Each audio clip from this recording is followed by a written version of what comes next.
For nearly 3,000 years, we have told this story the same way. A man wants to go home. The sea will not let him. A god hates him, and so the water rises, the winds turn, the years pile up, and a journey that should have taken 2 weeks takes 10. We say it with a kind of sympathy, the way you talk about someone caught in a storm they never asked for. Poseidon's curse, bad luck on an ocean scale, a good man, punished by heaven. Tonight I want to try something different. I want to slow the story down, not to make it longer, but to look at it more closely. Because every time this man loses a ship, or a crew, or a year of his one short life, the story gives us a reason. And almost every time, if you stop and look at the reason underneath the reason, you find the same thing waiting there. Not a god, a choice. His choice.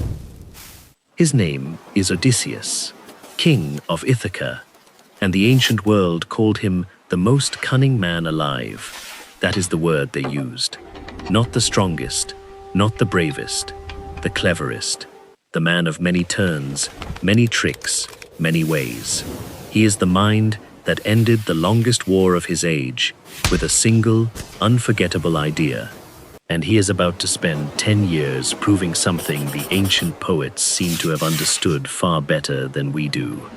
That the most dangerous thing a brilliant man ever meets is not a monster. It is himself. So here is the game for tonight. As we go, scene by scene, storm by storm, I am going to keep asking you one quiet question. When the disaster comes, and it always comes, who actually pulled the trigger? The god who gets the blame? Or the man who lit the fuse, and then looked up at the sky, astonished, as if the sky had done it to him? I am not going to tell you the gods aren't there. They are. This is a world where the divine is real and close, and easily offended, and pretending otherwise would be a lie about the story. What I am going to show you is stranger, and, I think, far more human. The poem hands you a god with one hand, and with the other, so gently you can miss it for 3,000 years, it points at the man. Let's begin where it all went right, because to understand how a genius destroys himself, you first have to see the genius work. 10 years before our story starts, on a plain in what is now Western Turkey, the greatest army the Greek world had ever assembled sat in the sand and admitted, quietly, that it had failed. They had come for a woman and a wound to their pride. Helen, wife of Menelaus, king of Sparta, had gone to Troy with a Trojan prince named Paris. And whether she was taken, or whether she went, the insult was the same, and the oath the Greek kings had sworn was the same, and so they came. Hundreds of ships, every famous name of the age. Achilles, who could not be beaten. Ajax, who could not be moved. Agamemnon the great king, greedy and proud, who led them. And among them a smaller king from a rocky little island in the west, a man whose kingdom could barely be seen on a map, who had come not because his lands were vast, but because he had sworn the oath like all the rest. For 10 years they besieged the city, and for 10 years the city held. Troy's walls were the kind of walls that make an army feel foolish. High, sloped, ancient, said to have been built by a god. The Greeks had no engines for such walls. No towers, no rams that mattered, no way in. They could burn the fields, raid the coast, kill in the open plain, and they did, for a decade. And at the end of that decade, the walls were exactly as high as they had been on the first morning. Achilles, the best of them, was dead by then, brought down by an arrow. The war had eaten a generation and given nothing back. And then, one man had an idea. Notice that word, an idea. Not a charge, not a siege, not a weapon.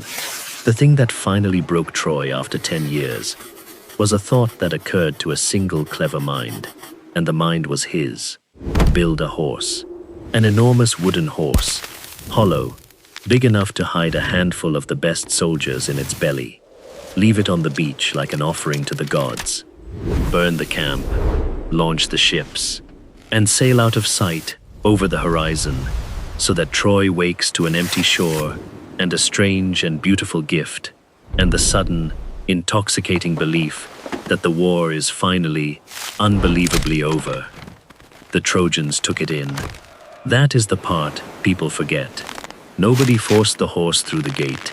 Troy did the last, fatal work itself. They pulled down a section of their own undefeated wall to fit the thing inside, because it was too big for the gate. 10 years of Greek armies had not put a scratch on that wall. A single idea talked the Trojans into breaching it with their own hands. They hauled the horse up to the high city with ropes and rollers. They wound it with flowers. They threw the largest party in the history of Troy, and that night, while the city drank itself blind with joy, the men in the horse's belly climbed down into the dark and opened the gates from the inside. What came next was not a battle. It was an ending. Fire in the streets that had held for 10 years. The most powerful city of the ancient world, reduced to ash and screaming, and silence before the sun came up. And at the center of it, the mind that had made it happen. The man who had turned a carpentry project into the fall of an empire. Now, hold that image, because everything tonight depends on it. This is who Odysseus is. This is the gift. He is the man who wins when winning is impossible, who finds the door when there is no door, who looks at a wall that has beaten 100,000 men and thinks his way over it. His weapon is not his arm. It is that restless, brilliant, hungry mind, always turning, always testing, always asking what happens if I try the thing no one has tried. And here is the whole tragedy of the next 10 years in a single sentence. That mind is a blade with 2 edges. The exact quality that saves him at Troy is the exact quality that will destroy him on the way home. The curiosity that finds the secret door is the curiosity that walks into the monster's cave. The pride that lets him stake everything on one impossible idea is the pride that cannot, at the crucial moment, keep his mouth shut. The cleverness that outwits an empire is the cleverness that outwits itself. At Troy, the war gave his genius something to push against. An enemy, a goal, a wall. On the way home, there is no war. There is only the sea and time, and a man alone with the most dangerous mind of his generation, and no one left to point it at. And so, slowly, inevitably, he begins to point it at himself. The poets who told this story understood something we have half forgotten. They knew that a god's curse and a man's character can be the same event seen from 2 sides. They knew that when a proud man is punished, heaven and his own nature often want exactly the same thing. So they built a story that lets you believe in Poseidon if you want to. The wrath is there, the storms are real, the divine machinery grinds away overhead. But underneath every piece of that machinery, they left a smaller, quieter engine running. A choice, a word said that should have stayed unsaid, a door opened that should have stayed shut, a little more when enough was already enough. That engine is what we are going to trace tonight. Not the storm on the surface, the hand on the tiller underneath. So let us leave the ruins of Troy behind, as he did, with the fires still burning and his ships riding low with plunder, and his heart, for one clean moment, thinking of nothing but home. He has won the war. He is the most celebrated man alive.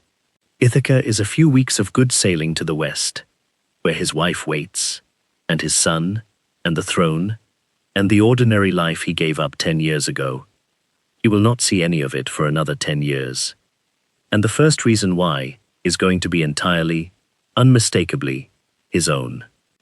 Before we follow him onto the water, I want to show you something, because you might reasonably suspect that everything I have just promised you, this whole idea that the man causes his own ruin, is a modern reading, something we are imposing on an old story to make it feel clever. It is not. And the proof is that the poem says it out loud, in its own opening, before Odysseus has done a single thing, in the mouth of the highest god there is. The Odyssey does not begin on the sea. It begins on Mount Olympus, in the hall of the gods, and the very first real speech in the entire poem belongs to Zeus, king of the gods. And listen to what is on his mind. He is thinking about a completely different man, a king named Aegisthus, who has just been killed. And Zeus is irritated, and what he says is astonishing, because it is the thesis of the whole poem, stated flatly in its first minutes by the god who runs the universe. It is a shame, Zeus says, the way mortals blame the gods. They say their troubles come from us, but it is through their own recklessness, beyond what is fated, that they bring on sufferings past their share. And he gives his example, Aegisthus. Aegisthus took another man's wife and murdered another man when he came home, and he did it knowing it would destroy him, because the gods had sent a messenger specifically to warn him, do not take the wife, do not kill the man, or vengeance will come. And Aegisthus did not listen, and the vengeance came, and now, Zeus says, he has paid for it all at once, exactly as he was warned, and yet mortals will still stand around and say the gods did it to him. Stop and understand what has just happened. The poem has opened, before the story even starts, with the king of the gods personally complaining that human beings blame heaven for disasters they walked into with their eyes open after being explicitly warned. That is not a modern interpretation. That is the frame the poem hangs itself on, put in the mouth of Zeus, in the first scene, as the lens through which you are meant to watch everything that follows. The poem is telling you, before you meet Odysseus, exactly how to read Odysseus. When the troubles come, it is saying, look past the easy answer, look for the warning that was given, and the recklessness that ignored it, and the human hand under the divine event. And then, in that same council of the gods, the goddess Athena raises the case of Odysseus, still trapped on Calypso's island, and asks why he too must suffer so long, and the machinery of his rescue begins to turn. So the poem's whole structure is set in motion in a divine council, which means the gods are unquestionably real and unquestionably involved. Both things are true at once, and the poem holds them together on purpose. The gods are real and active, and men bring their sufferings on themselves, and the second truth lives inside the first. Zeus said it, not me. Everything I am about to show you, the poem told you to look for, in its opening breath. Now hold that Aegisthus story, because it is not a random example. It is a mirror set up at the start of the poem to reflect its hero. Aegisthus is a man who was warned and did it anyway, and paid. That is the pattern. And Odysseus is about to become, across 10 years, the most elaborate variation on that single theme ever composed, the man who is warned, and warned, and warned, by prophets and gods and his own crew, and who again and again does it anyway. There is one more thing worth knowing before he sails, and it does not come from the main poem, but from the web of older myths that grew up around this man, the stories the ancient world told about who Odysseus was before Troy, because they reveal that the flaw we are going to trace was in him from the very beginning, before the war, before the sea, before any curse. When the call to war first went out, when Menelaus came to collect on the oath that all Helen's suitors had sworn that they would defend her chosen husband if she were ever taken, Odysseus did not want to go. He had a young wife, Penelope, and a newborn son, Telemachus, and a peaceful kingdom, and he had no desire to leave any of it to fight a 10-year war over another man's marriage. So he did the thing that was most characteristic of him. He tried to trick his way out of it. When the recruiters came to Ithaca to hold him to his oath, the myths say, Odysseus pretended to be insane. He yoked mismatched animals to a plow, an ox and a donkey together, and went out to his fields and began to plow the sand of the seashore, sowing it with salt instead of seed, a madman planting a crop that could never grow, hoping they would judge him mad and unfit for war and leave him his home and his family and his ordinary life. It very nearly worked, and notice what it tells you, that from the start, the deepest thing Odysseus wanted was not glory, it was home. The trick to avoid the war is the same wish that will drive him across 10 years of sea, the same wish that turns down immortality on Calypso's beach. He never wanted to be a legend. He wanted to stay. But he was outwitted, and outwitted by another clever man, which is its own kind of foreshadowing. A recruiter named Palamedes suspected the madness was a performance, and he devised a test aimed precisely at the one thing Odysseus could not fake his way around. He took the infant Telemachus, Odysseus's baby son, and laid him on the ground in the path of the oncoming plow. And Odysseus, driving his salt-sowing plow straight at his own child, swerved. He turned the blade aside to save his son, and in that instant of ordinary fatherly love, the madness was exposed, because a truly mad man would not have swerved, and a man who swerves to save his baby is perfectly sane, and Odysseus was caught and had to go to the war he had tried so hard to avoid. Two things in that story matter for everything that comes after. The first is the love that undid the trick. He could hide his sanity from everyone except his own child in danger.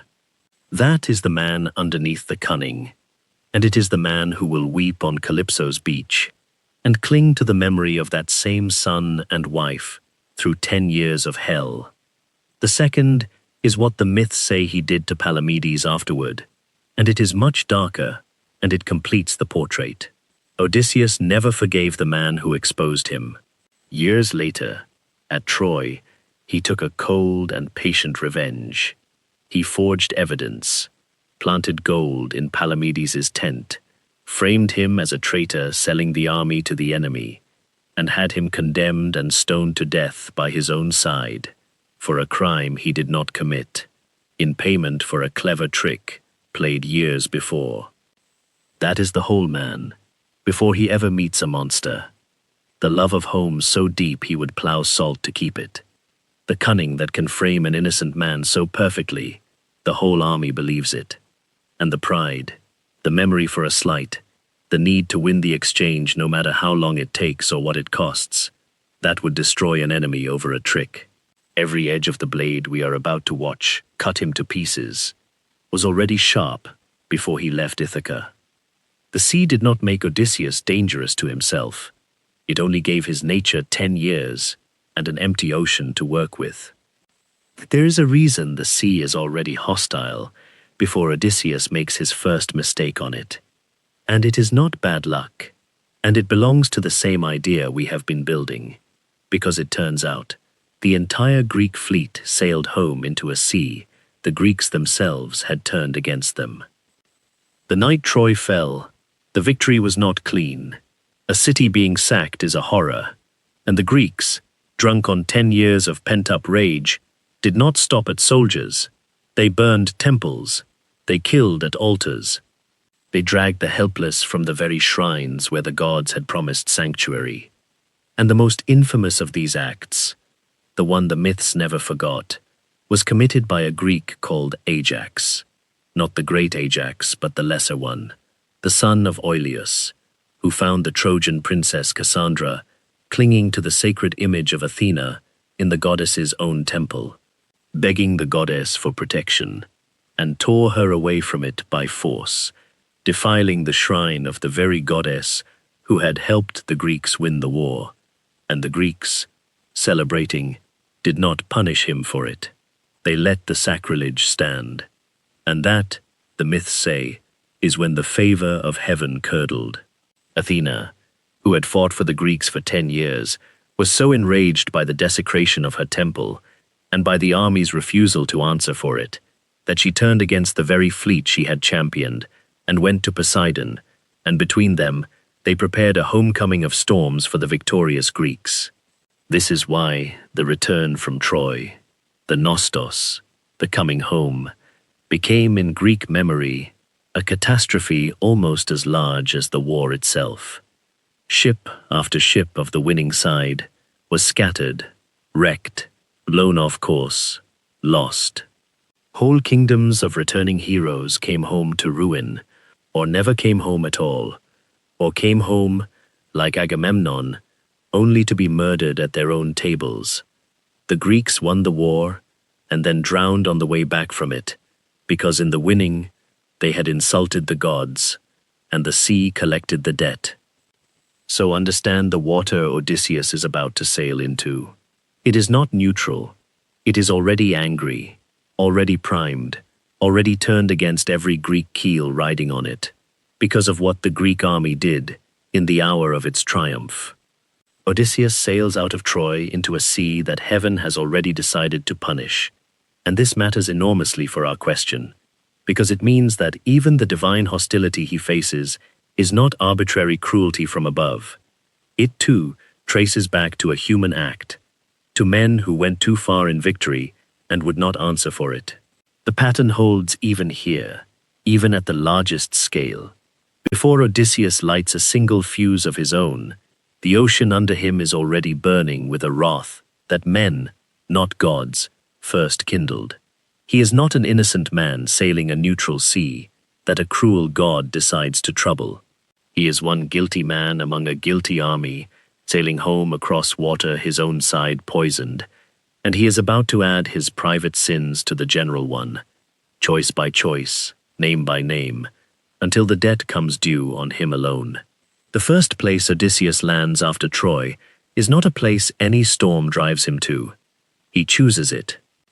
The city is called Ismarus, on the Thracian coast, and it belongs to a people called the Ccconians. And here we meet, immediately, before a single monster, before a single god has lifted a finger against him, the first pulled trigger of the whole journey. Because Odysseus does not sail past Ismarus on his way home. He does not stop there for water and leave. He sacks it. Think about where he is in his own life at this exact moment. The war is over. He has more plunder in his holds than most men see in a lifetime. His men are alive, his ships are whole, the wind is fair, and home is a straight run to the west. There is no reason on earth to attack a city, and he attacks a city. He and his men storm Ismarus, kill the men, take the women, and divide the wealth. And if that sounds shockingly casual, that is because we are meeting Odysseus, not as the suffering hero of the sad middle of the story, but as what he actually is at the start of it, a Bronze Age warlord doing the ordinary work of a Bronze Age warlord. An undefended coastal city, with its fighting men perhaps away, is not a danger to be avoided. It is an opportunity. This is simply what raiding fleets did. So the first blood on this journey home is not spilled by Poseidon. It is spilled by Odysseus, for profit, on a coast he had no need to touch. Keep that in your mind, because we are going to watch this man weep, later, for everything he has lost, and rage at the gods for taking it. And the poem never lets us forget that the losing started here, on a beach he chose, with a crime he committed. But the choice at Ismarus is not the fatal one. The fatal one comes next, and it is the more revealing of the two, because it is not about greed. It is about the thing that will destroy him again and again, the inability to stop when he is already ahead. The raid succeeds. The city is taken. His men are rich and drunk on victory, and standing on a beach loaded with wine and meat and spoils. And Odysseus, the clever one, the man of many turns, gives the correct order. He tells them to run, get to the ships. We have what we came for, and more. Leave now, before this turns. And his men do not listen. This is the first appearance of a pattern we will see tear him apart, over and over. So mark it well, Odysseus is often right. He frequently sees the danger before anyone else. And he cannot make the people around him act on what he sees, partly because he is one man, and partly, if we are honest, because he has spent a career being the smartest person in every room, and has never quite built the kind of authority that makes men obey when obeying is hard. His genius isolates him. He knows, and they don't, and knowing is not the same as being able to save them. So his men stay on the beach. They slaughter the captured animals. They crack open the wine. They feast in the open, on a hostile shore, as if the war were still won, and the world still safe. And while they feast, the Ccconians who fled the city ride inland, to where their kinsmen live, the tougher Ciconians of the hills, men trained for war, and they come back at dawn, as thick as leaves in spring. The fight that follows is the first time on this journey that Odysseus loses men, and he loses a lot of them. 6 from every ship, the poem says. Not to a witch, not to a whirlpool, not to any curse from the deep, to a completely ordinary military disaster caused by a completely ordinary human failure. They won, and then they did not leave. And staying 1 hour too long on someone else's beach got dozens of them killed before they even reached the open sea. Now watch how the poem handles blame, because it sets the pattern for everything to come. When you read this scene looking for a villain, there is a god you could reach for. Zeus, you might say. Fate. The vague sense that Troy's survivors were marked for suffering. But the poem does not actually need any of that here, and it barely reaches for it. The cause is right there on the beach. Drinking. The men disobeyed. The order was good. The discipline was not. And Odysseus, the leader, could not close the gap between what he knew and what his crew would do. This is the honest, unmagical version of the disaster, and it will haunt the whole voyage. Long before Poseidon has a reason to hate him, before he has even met the son of Poseidon he is about to blind, Odysseus is already bleeding men into the sand, not because heaven wills it, because a raid ran an hour too long. So when we get to the storms, and we will, and when we hear the phrase, "the gods were against him," I want you to remember Ismarus. Remember that the first losses of this 10-year nightmare came before the curse, without the curse, entirely inside the ordinary failures of ambition and appetite, and a leader who could see the cliff coming and could not make his men turn the ship. The sea did not do this. The gods did not do this. He did, and they did, and the reckoning was as human as a hangover. They row away from Ismarus, with fewer men than they arrived with. And now, only now, does the weather turn.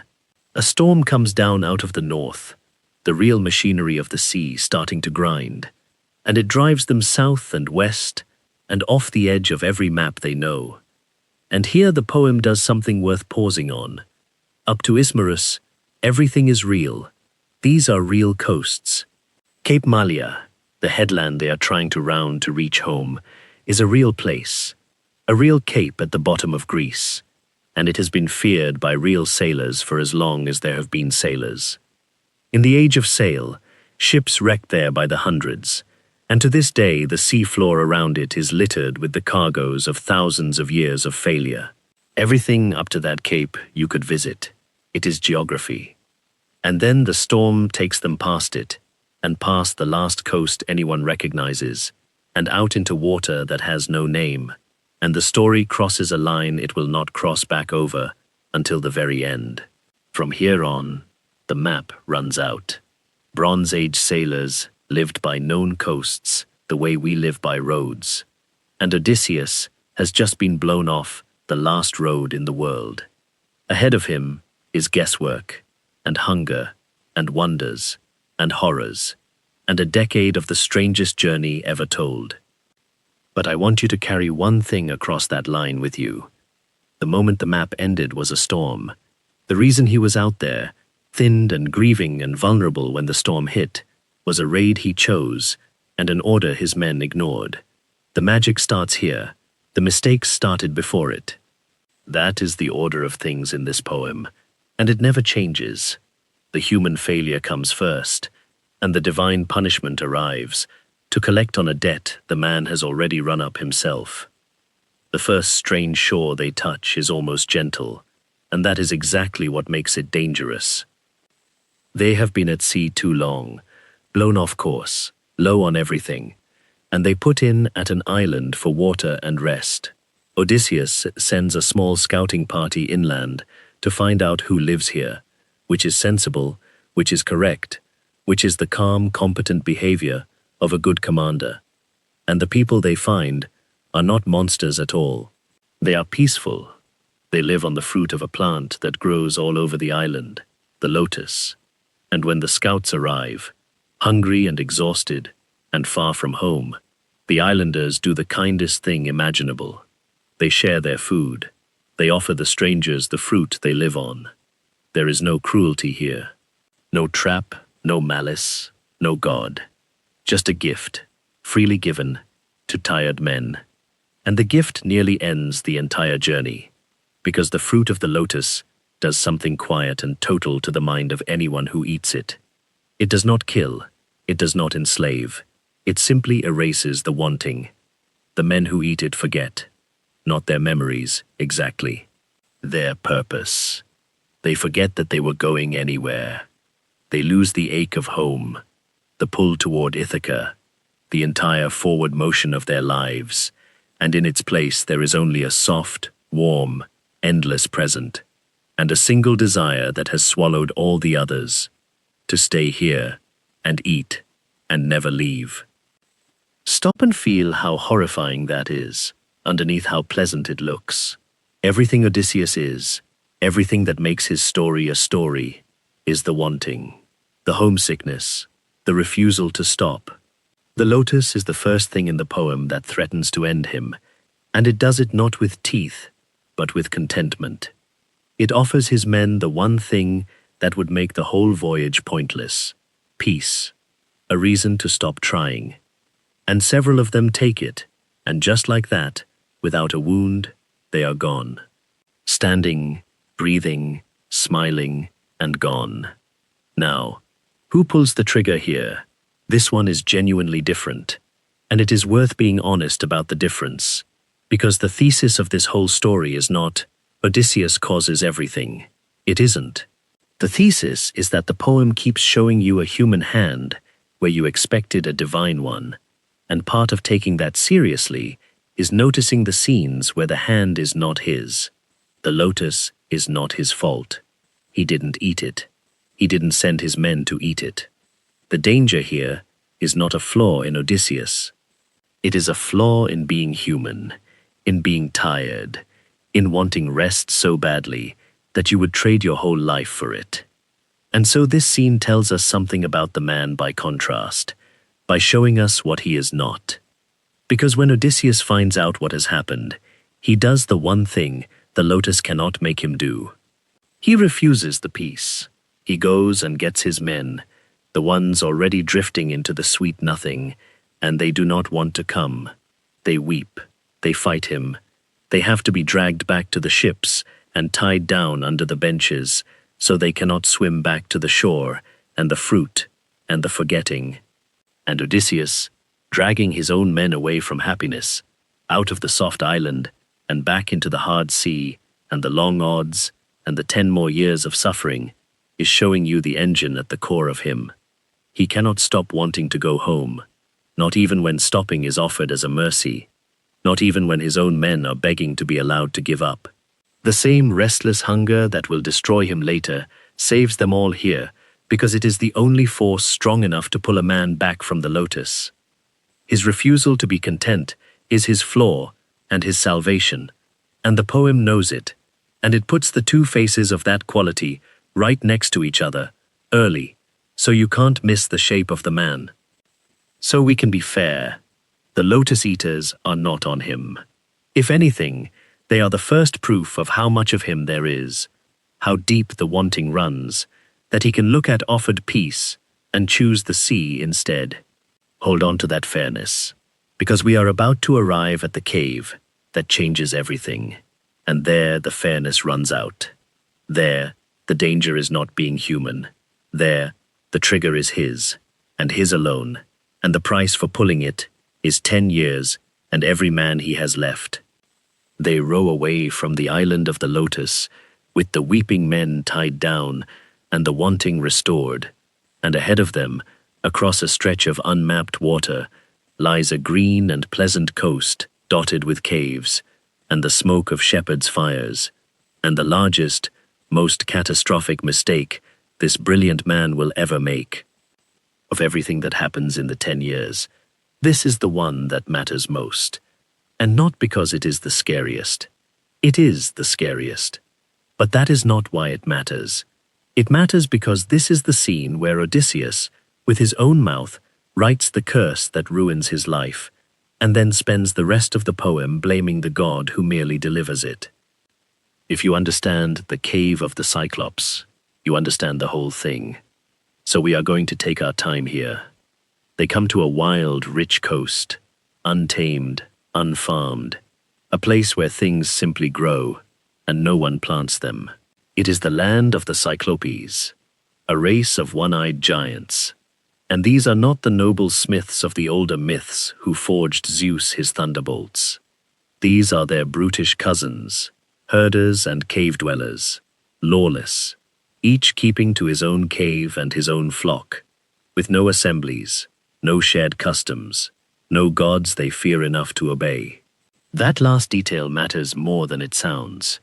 In this world, the thing that makes you civilized, the thing that separates a man from a monster, is that you honor the code, and the Cyclopes honor nothing. Odysseus anchors most of his ships on a small island offshore, safe, and takes just one ship and one crew across to the mainland to have a look.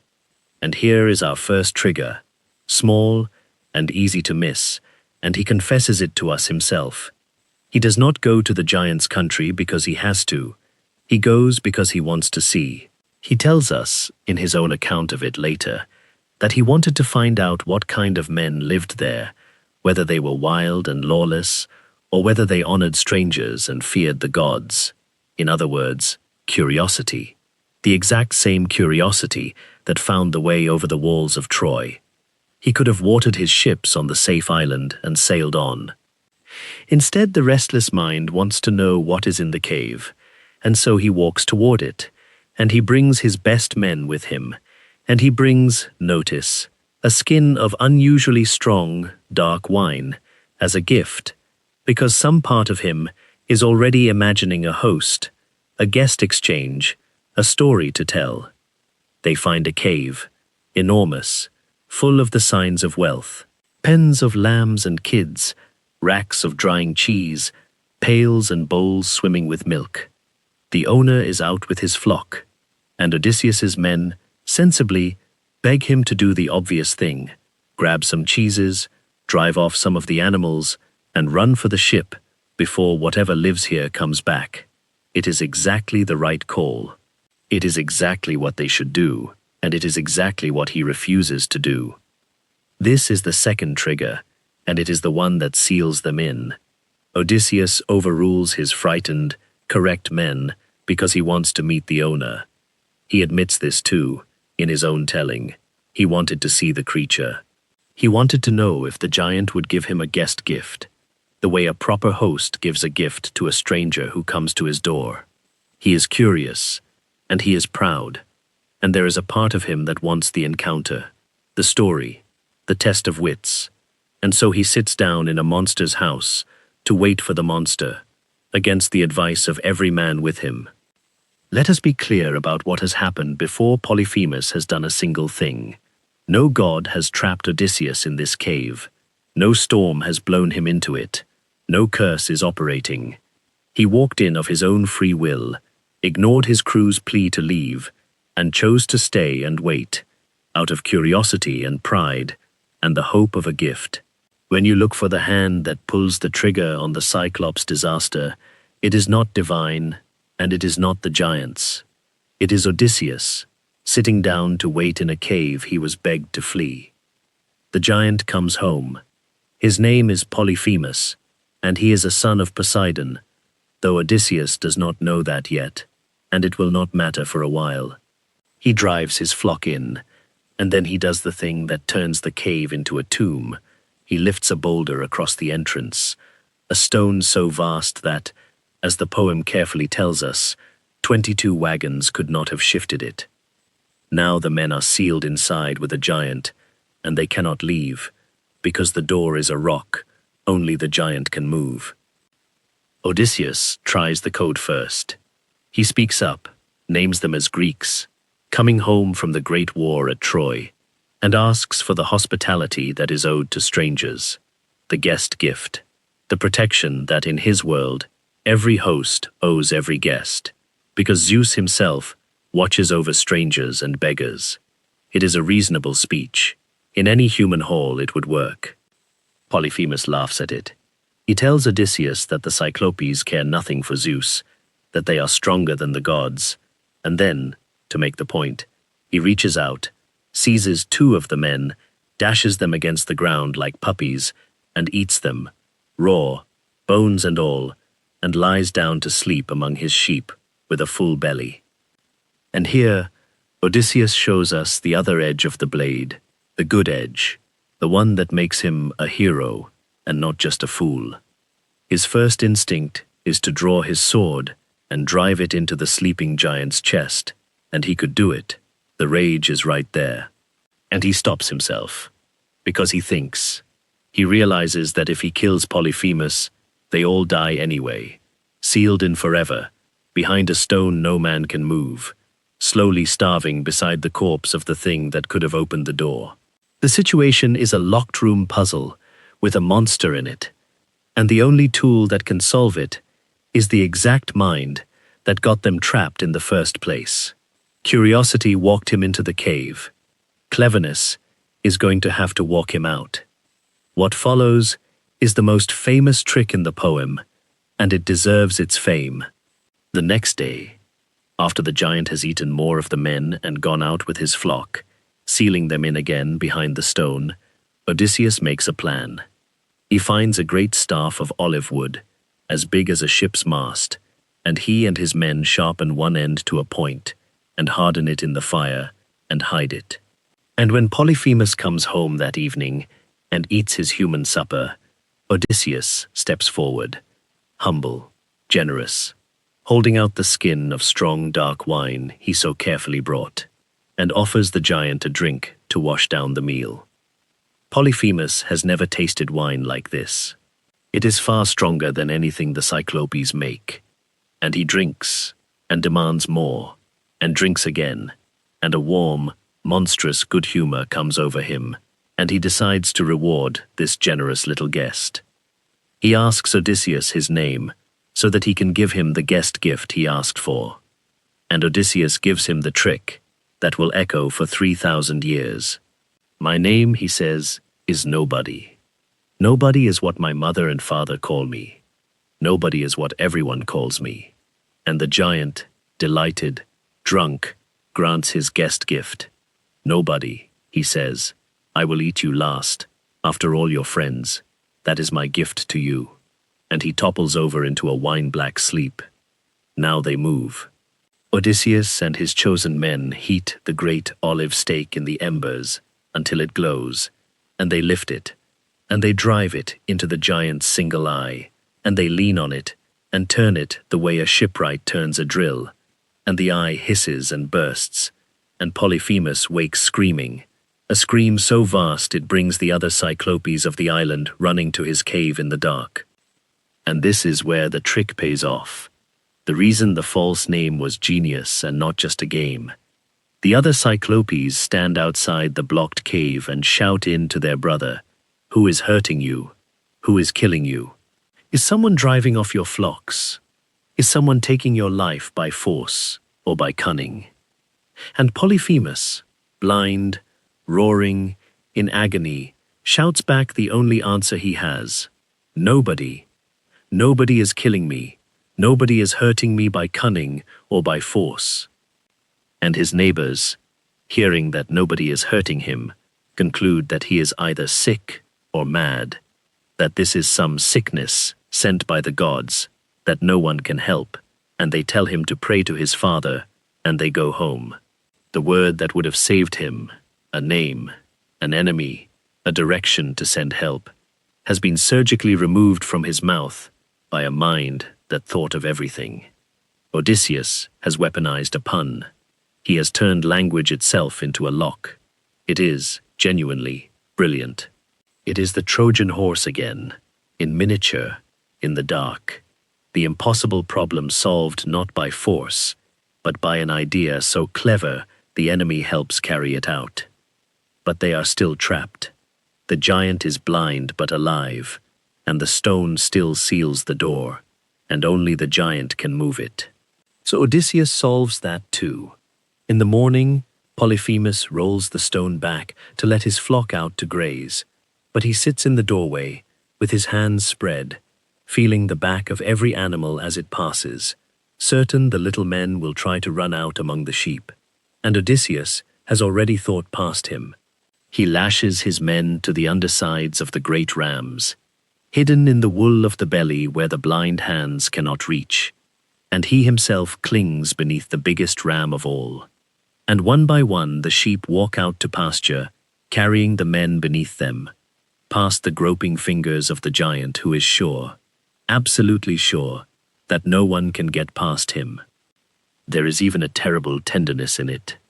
As the great ram carries the hidden Odysseus through the door, Polyphemus stops it and speaks to it, gently, his favorite animal, always first in the mornings and last today, and wonders aloud if the ram is grieving for its master's ruined eye, and promises the beast what he would do to nobody if he could only catch him. And beneath the ram, inches away, the man who blinded him rides out into the light. They are free. This is the moment to understand, because this is the hinge of the entire poem. Right here, Odysseus has won, completely. He walked into a monster's cave against all advice. He made a catastrophic mistake, and then he used the full power of his extraordinary mind to fix it. He has saved every man who is still alive. He has beaten a son of Poseidon with nothing but wine and a stick and a word. The escape is clean. The ships are close.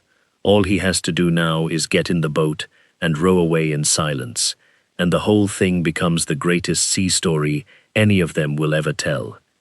And he cannot do it. He gets the men aboard. He pushes off. They row. And when they are a little way out from the shore, the thing inside Odysseus that we have been tracking all night, the thing that raided a city he could have passed, the thing that walked into a cave he was begged to avoid, that thing rises up in him one more time, and it will not be governed. He cannot leave in silence. He has won, and no one will ever know he won unless he says so. He stands up in the boat, and he shouts back across the water at the blinded giant, taunting him, gloating, telling him he got what he deserved. His men beg him to stop. They can hear how bad this is.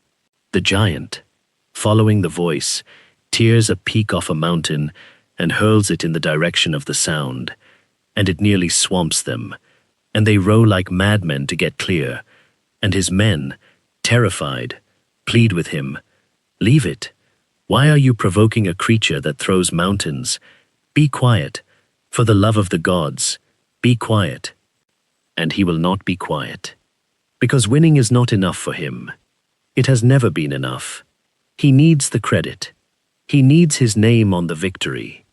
And so, over the frantic pleading of the men, whose lives depend on his silence, Odysseus does the single most expensive thing any human being does in this entire poem.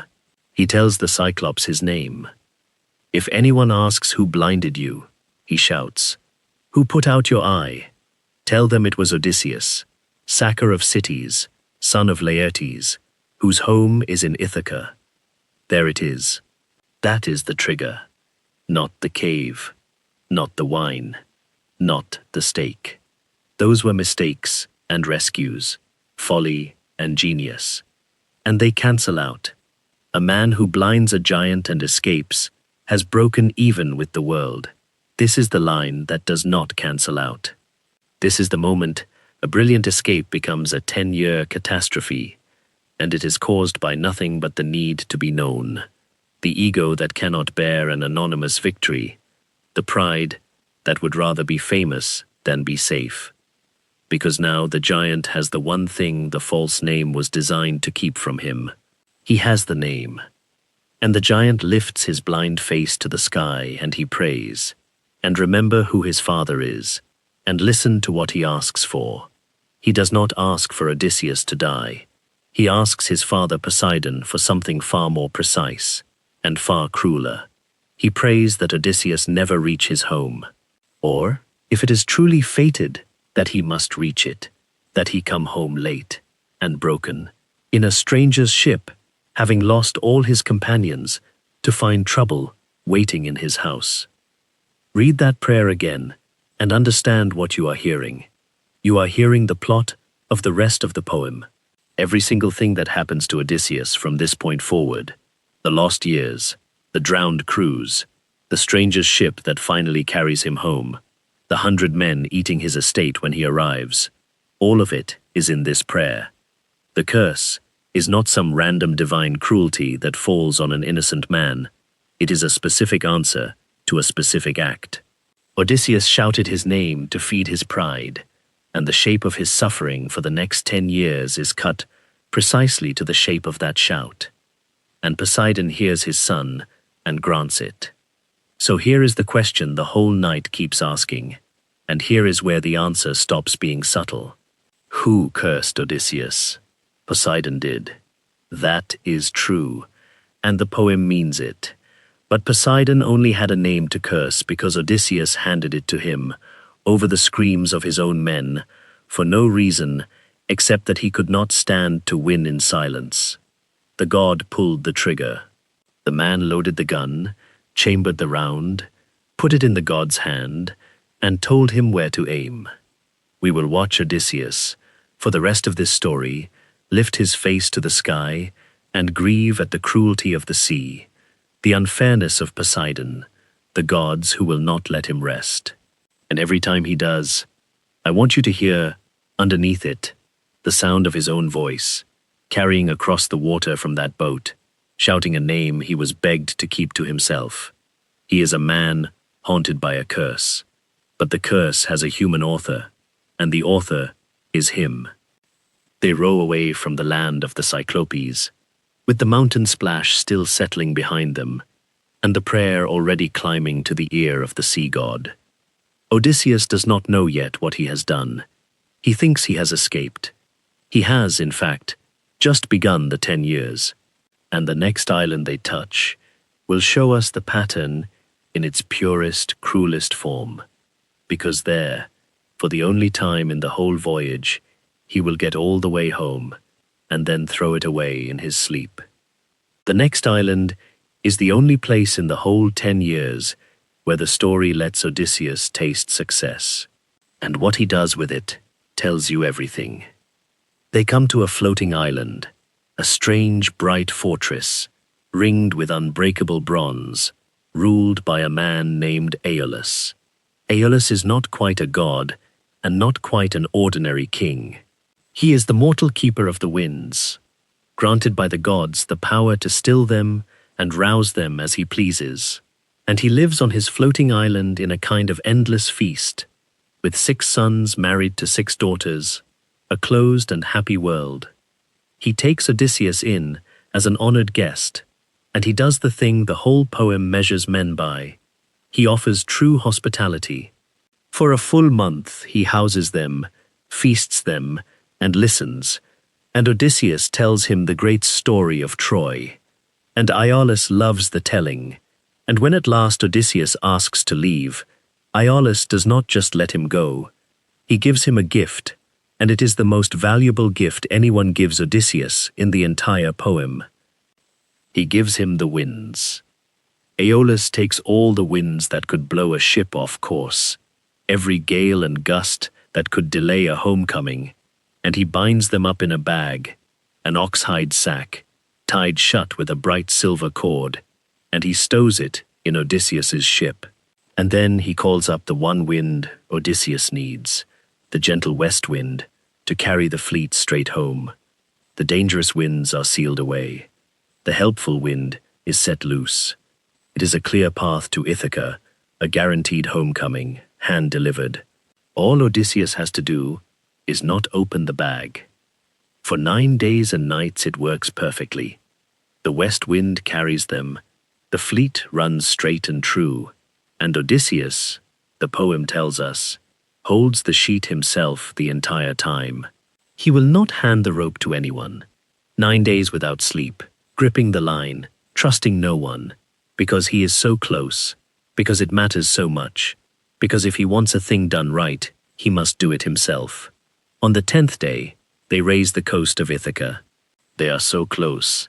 They can see the fires on the shore, see the men tending them, close enough to call out, home, actual home, the thing he has bled for, the thing the lotus could not make him forget, right there off the bow. And Odysseus, who has not slept in 9 days, finally lets go of the rope and falls asleep. Now watch the trigger, because it is a shared one, and the sharing is the point. While he sleeps, his men begin to talk, and their talk is poison, and it grows out of a specific soil. They have watched Odysseus carry a mysterious bag, a gift from a king, all this way. They have watched him guard it, and guard the rope, and trust no one, and sleep never, and tell them nothing. And now, in sight of home with nothing to show, for 10 years of war, while their captain sits on a fat secret sack from a wealthy king, the resentment boils over into a theory. It's gold, they decide, silver, treasure aeolus gave him that he's keeping for himself, that he'll carry home to his own house, while we go back empty-handed. Let's have a look while he sleeps. Let's see what he's hoarding. And they open the bag. Every wind that aeolus had bound away tears out of the sack at once. A hurricane released in a single breath, and it seizes the fleet and flings it back the way it came, back across 9 days of sea, back to the floating island of Aeolus, while Odysseus wakes to the storm and the ruin, and, the poem tells us, seriously considers throwing himself overboard into the sea then and there. Home, seen, and lost, over a bag, in his sleep. So who pulled this trigger? Here is where you have to be careful, and here is where the poem is at its most sophisticated, because the easy answer is the crew. They opened the bag. They were greedy and stupid, and they did it. And Odysseus was asleep, innocent, betrayed by the very men he was trying to bring home. And that is true on the surface. If you want to blame the crew hands you every reason. But go one level down, into the soil the greed grew in, and ask why the men were so sure that bag held gold. Ask why they were so ready to believe their captain was hoarding treasure from them, and you find Odysseus. You find 9 days of a leader who would not sleep, would not share the rope, would not explain the bag, would not trust a single man among them with the truth that would have saved them all. He never told them what was in the sack. One sentence: it holds the storm winds. If you open it, we're finished. One sentence, and the disaster is impossible. He did not say it. He carried the secret alone, the way he carries everything alone, because the whole architecture of the man is that he is the mind, and everyone else is the muscle, that he knows, and they don't. That trust is a thing he extends to no one, because no one is as clever as he is. And that architecture, which is the same architecture that could not make his men leave the beach at Ismarus, that isolates him at the top of every situation, is precisely what kills them here. The crew opened the bag because their captain's secrecy taught them to imagine treasure inside it. His refusal to share the truth is the reason the truth could hurt them. The greed was theirs. The conditions for the greed were his. A leader who trusted his men would have lost nothing to a bag of winds. A leader who trusts no one loses everything to it, in his sleep, in sight of home. They limp back to the floating island, and Odysseus goes ashore and throws himself on the mercy of Aeolus and begs for the winds again.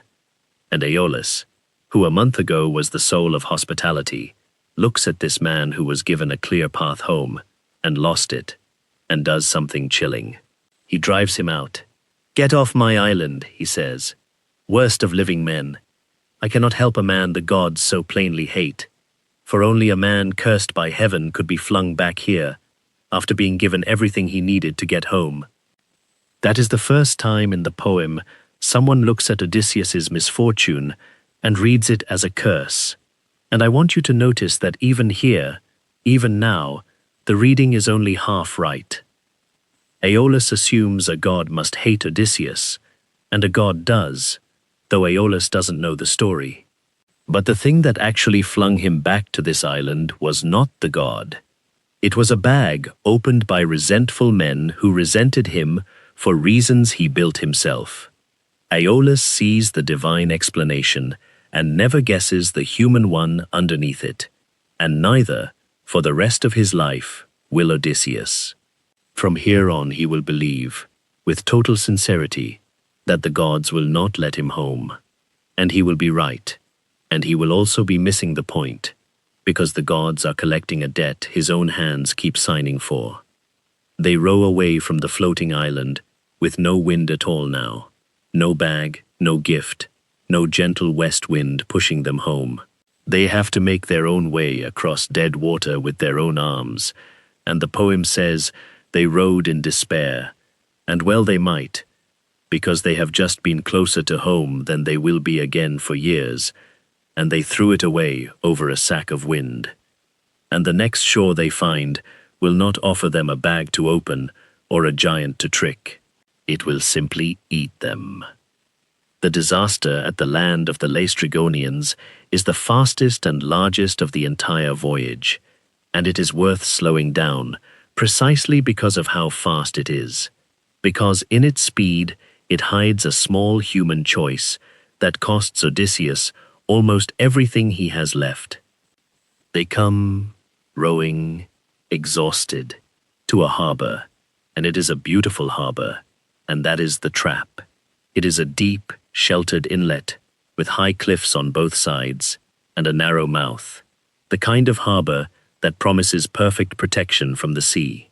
And the entire fleet, all the ships that survive the bag of winds, rows in through the narrow mouth and moors close together inside the sheltered water, snug, side by side, safe from any storm. All of them but one, because Odysseus, and this is the detail everything turns on, does not take his own ship inside. He alone moors his ship outside the harbor, at the very mouth, tied to the rock at the entrance, in the open water. The poem does not fully explain why. Some instinct, some caution, some flicker of the wariness that a lifetime of near misses has burned into him. He does not trust the perfect harbor. He keeps his own ship at the exit, pointed out to sea. And this is the strange, double-edged truth of Odysseus, as a leader, laid bare in one decision. The caution that saves his own ship is a caution he does not extend to the fleet. He moors outside. He lets everyone else moor inside. He hedges his own bet and leaves the others fully committed to the trap. Whether it is instinct he cannot articulate, or a quiet selfishness he would never admit, the result is the same. When the disaster comes, he is the one man positioned to escape it, and he positioned himself that way while leaving everyone else where they could not. He sends scouts inland, as he always does, and they find the people of this place, and the people of this place are giants.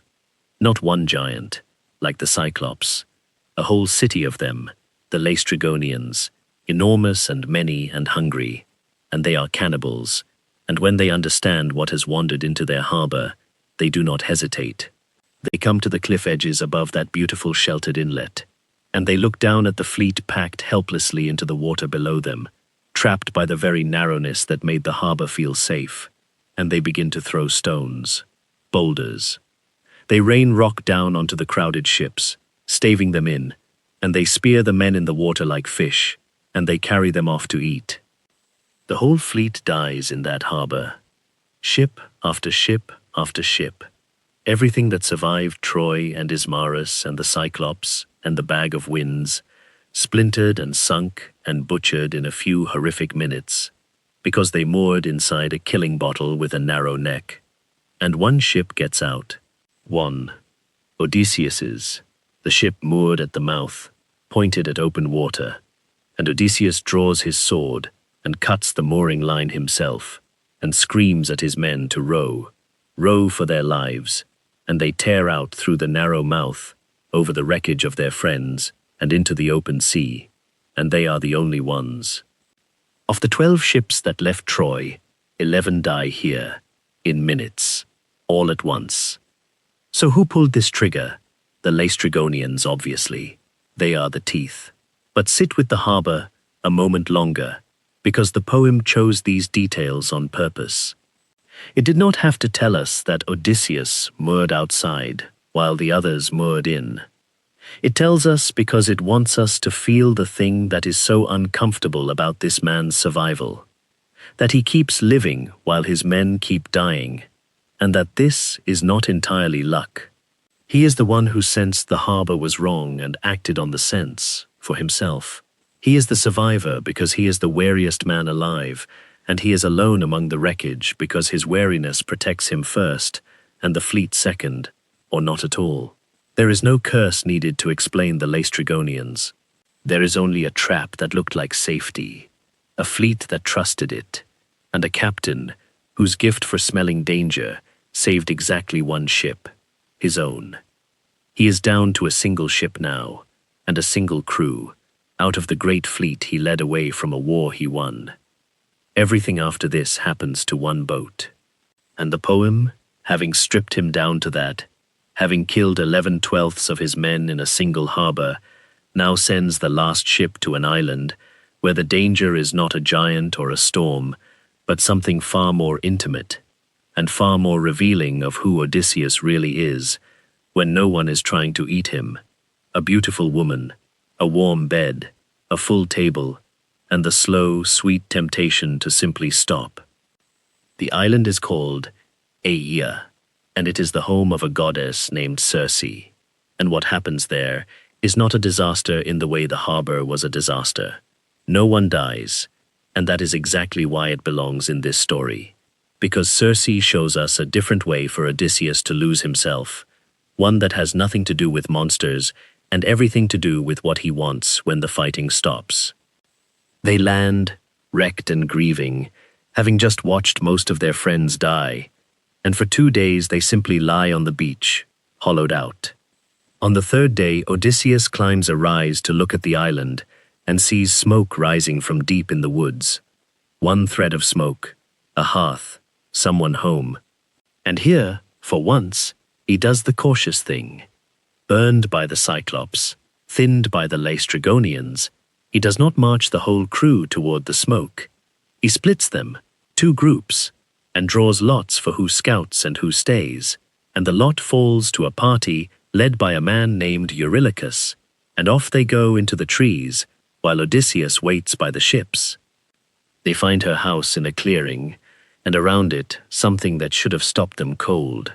Wolves and lions, wild predators, moving among the men not to attack but to fawn, rubbing against them like house dogs. Gentle, wrong. These are not tame beasts. They are, though the men don't yet understand it, people, men Circe has already transformed, still carrying enough of their old minds to be docile, prowling her yard in the shapes she gave them. And from inside comes a voice, a woman singing at a great loom, beautiful, and the men call out, and she opens the door, warm, welcoming, and invites them in to eat. All of them go in but one. Eurylochus, the leader of the scouts, hangs back. Something about it smells like a trap to him, and he stays outside and watches.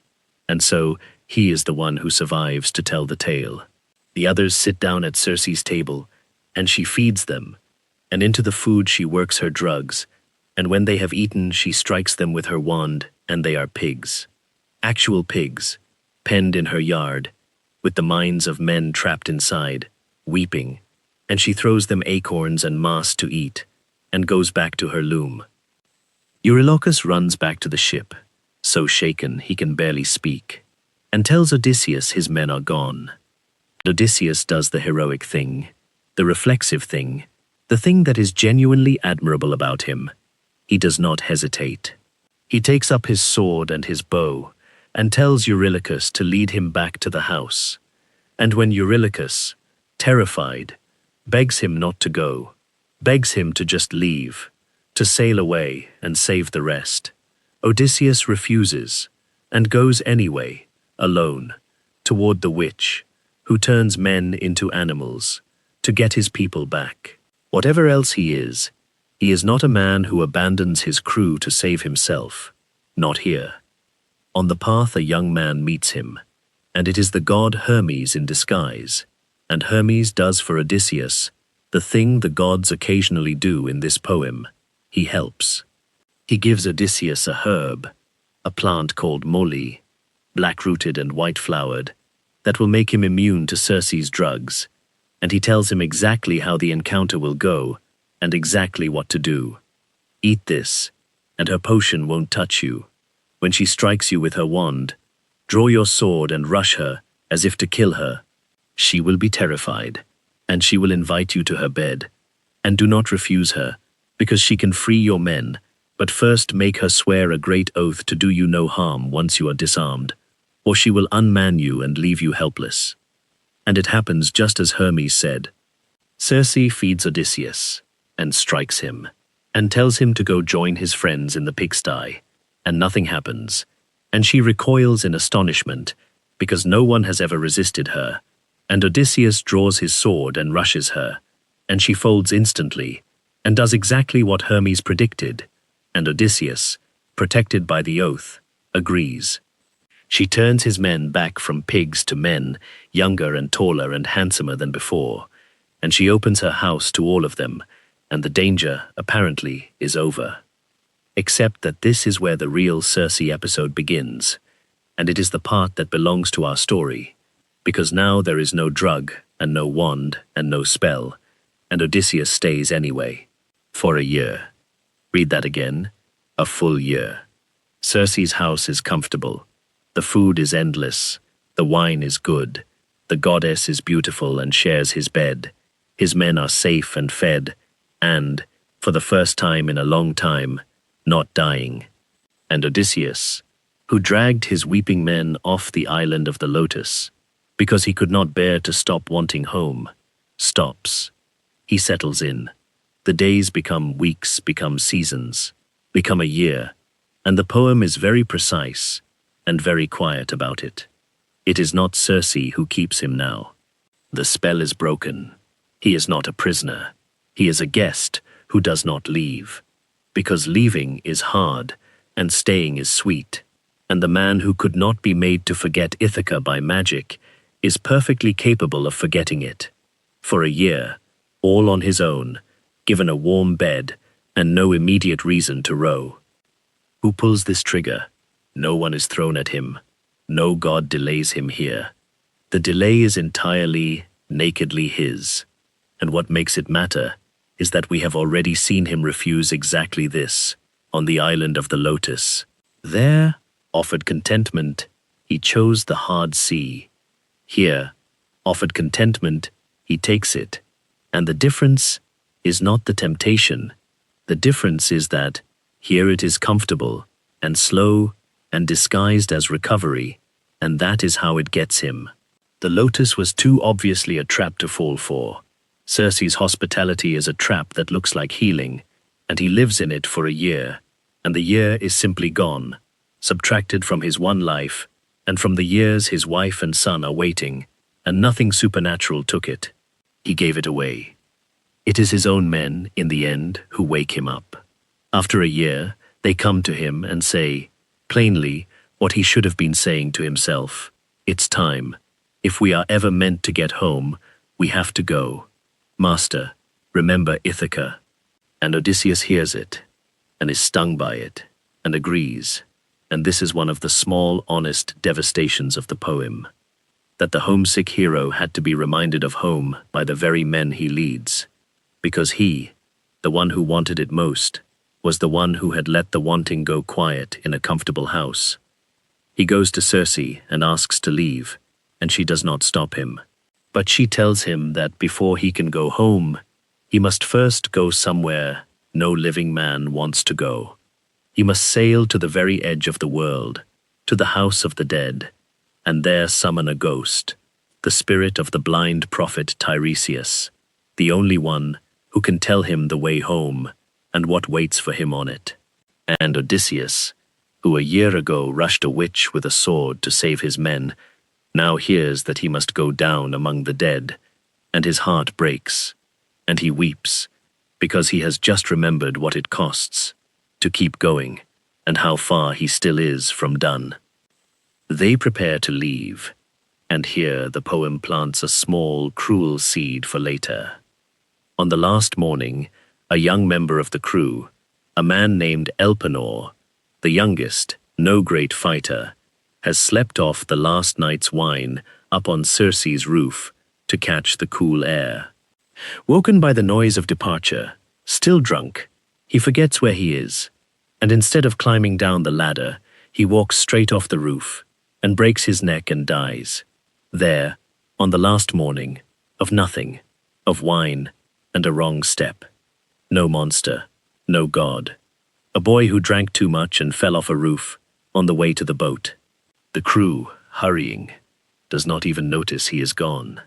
They sail for the land of the dead, not knowing they have left one of their own behind, unburied, and we will meet him there, and it will matter, and it is one more quiet reminder that in this poem, men die as often from ordinary human folly as from any curse of the deep. At the edge of the world, where the sun never reaches, and a fog sits forever over the water, Odysseus does the thing no living hero wants to do. He goes to speak with the dead. He does not exactly descend into hell the way Heracles or Theseus did. What he does is older and stranger. He follows Circe's instructions to a grim shore at the world's rim, and he digs a pit, and he pours offerings around it, and he cuts the throats of sacrificial sheep so the dark blood runs into the pit, and the smell of it draws the dead up out of the earth.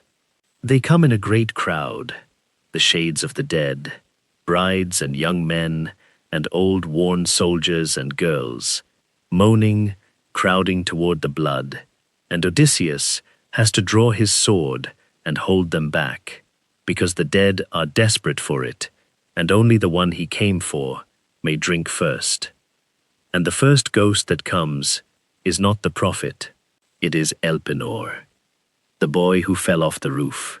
He has reached the land of the dead before them, because he is dead, and his body is still lying unburied and unwept back in Circe's house, and he begs Odysseus, when he returns to that island, to burn his body properly, and raise a mound, and plant his ore on top, so that his spirit can rest.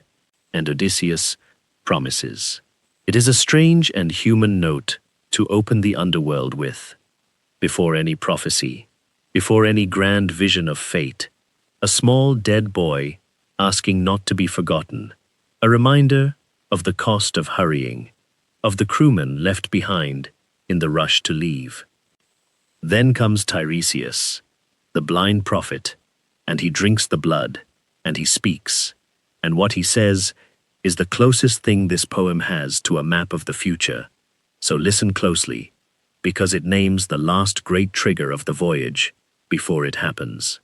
Tiresias tells Odysseus that a god of the sea is enraged at him for the blinding of his son, and that this anger will dog him, but that he and his men may still reach home, in hardship, if, and here is the whole thing, if they can master themselves at one particular island.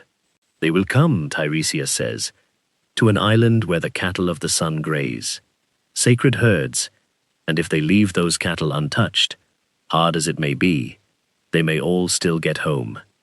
But if they harm the cattle, then the prophet foresees ruin, the ship destroyed, the crew dead, and Odysseus himself coming home late and alone and broken, on a stranger's ship, to find his house full of trouble. Notice what that prophecy is. It is a warning with a door left open. It is not doom. It is a choice, laid out in advance, in plain words.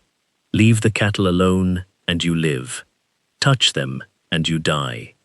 The gods, through Tiresias, are not condemning him. They are telling him the price of a decision he has not made yet, and giving him every chance to make it correctly. The tragedy that comes at that island later is not going to be a curse dropped from the sky. It is going to be this warning, ignored. Fate here is not a trap. It is a clearly labeled cliff, described to the men in advance by a prophet at the edge of the world, and they are going to drive off it anyway. Odysseus stays and speaks with other ghosts, and these encounters are some of the most human moments in the whole poem, and they all, in their way, hold up a mirror to him.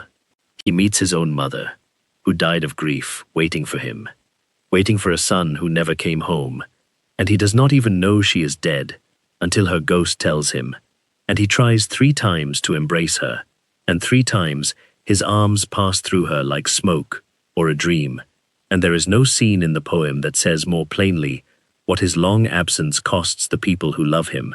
She died of missing him.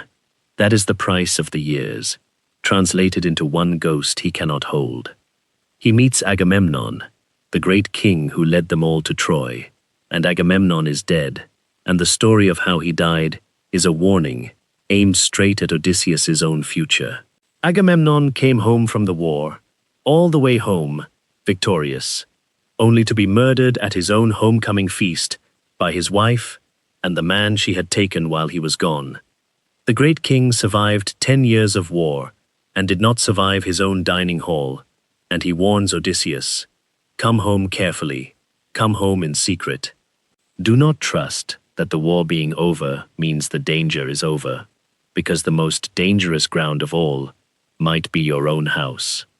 That warning, too, is a seed, and it will bloom at the very end of the poem, and it is one more piece of evidence the poem hands its hero in advance, one more thing he is told before he needs it.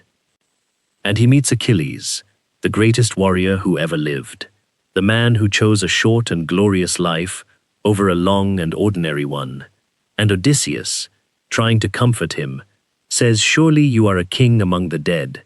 Surely death is nothing to a man of your glory." And Achilles answers with the bleakest, most honest line in the poem. "Do not console me for dying," he says. "I would rather be a slave on earth, laboring for a landless, penniless man, than a king over all the dead. Do not dress up death for me. Better the meanest life in the sun than the greatest name in the dark." Sit with that, because it quietly reframes everything Odysseus does. The whole disaster at the Cyclops, the shouted name, the pride that cannot bear an anonymous victory. All of it is Odysseus reaching for the thing Achilles is telling him is worthless. Glory, a name that outlives you. Achilles, who bought the greatest name of all with his life, is standing in the dark, saying he would trade every scrap of it for one more ordinary day breathing. And Odysseus, who blew up his homecoming to make sure a blinded giant would know his name, hears this, and we, listening, understand what the poem thinks of the trade he keeps making. He keeps spending his life on his name.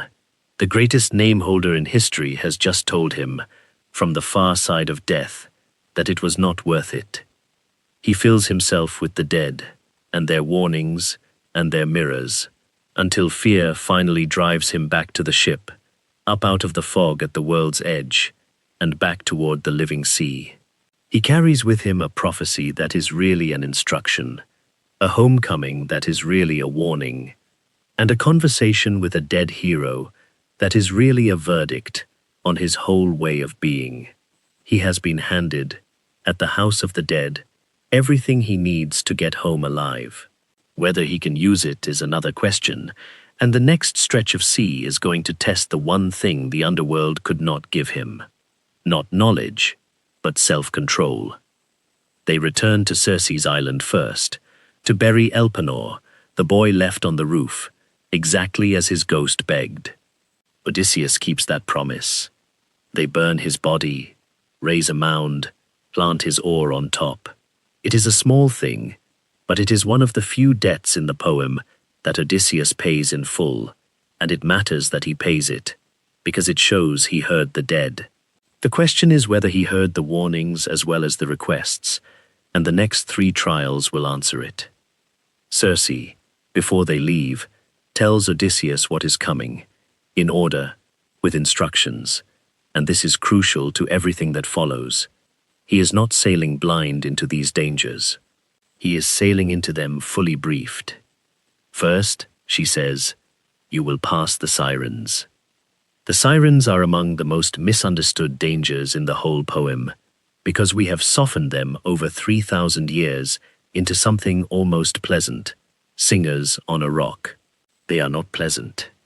They sit in a flowering meadow by the sea, and that meadow is heaped with the bones of men, rotting in the sun, the remains of everyone who ever heard them and steered toward the sound. What they sing is not just a beautiful song, it is knowledge. They promise to sing you the truth of everything, all that happened at Troy, all that will happen on the wide earth, all wisdom. That is the hook set precisely for a mind like his. The Sirens do not tempt Odysseus with beauty or with lust. They tempt him with the one thing he can never resist. They offer to tell him what he does not know. They are curiosity, weaponized. The same curiosity that walked into the Cyclops' cave, sitting now in a meadow of bones, singing, "Come and learn." And here, for once, we watch Odysseus do it right, and it is worth understanding why he manages it here, when he fails everywhere else. Circe has told him how to survive, seal the crew's ears with wax so they cannot hear, and have them row past hard and fast. And she has told him that if he himself wants to hear the song and live, he alone may leave his ears open, but only if he has himself bound to the mast, hand and foot, and orders his men to tie him tighter, not looser, no matter how he begs. So he does not pretend he can resist the Sirens. That is the key. He knows himself well enough, at least this once, to know that his curiosity will overwhelm him, that when the song comes he will not be able to choose correctly, that the man who cannot keep silent leaving the Cyclops will certainly not be able to keep his hands off a song that promises all knowledge. So he removes the choice in advance. He builds a cage around his own weakness before the weakness arrives. He plugs his men's ears. He has himself lashed to the mast, and he tells them, "When I start to struggle, when I beg you to free me, when I order you to steer for the sound, ignore me, bind me tighter." And it goes exactly as he feared. The song comes across the water, and it is everything they promised, and Odysseus loses his mind for it. He strains against the ropes. He shouts. He orders his men to release him. He promises them anything. He needs to go to the voices with every fiber of his body, and his men, deaf, rowing, seeing his face contorted and his mouth working, do the one thing that saves him. They get up and tie him tighter, and they row, and they do not obey the desperate captain, and the ship carries him past the meadow of bones with his open ears full of the most beautiful and deadly knowledge in the world, and out the other side, alive. He survived the Sirens for one reason, and it is the lesson at the dark heart of this whole poem. He survived because he did not trust himself. Everywhere else, Odysseus fails at the exact moment he trusts his own judgment in the grip of temptation, when he decides in the heat of it that he can handle just a little more, one more taunt, one more look, one more year. The Sirens are the one time he admits, in advance cold, that his judgment in the moment will be worthless, and he ties his hands so his weakness can't reach the tiller. Bound to the mast, he is safe from himself. That is the only condition under which this man is ever safe from himself, when he has physically removed his own ability to act on his impulses. It is a stunning admission for the cleverest man alive to make, and it is the reason he lives. And the tragedy is that he only makes it once. Immediately past the Sirens comes the passage that has become a byword for the impossible choice. And it is impossible. And how Odysseus handles it tells us something new about him, something harder than pride or curiosity. It tells us how he carries a decision that has no good answer. Circe has warned him about this too. Ahead lies a narrow strait, and it is guarded on both sides. On one side, under a fig tree on the cliff, is Charybdis, a monstrous whirlpool, a mouth in the sea that 3 times a day sucks down the whole ocean and spits it back up, and any ship caught over it when it swallows is gone. All of it, everyone, no survivors.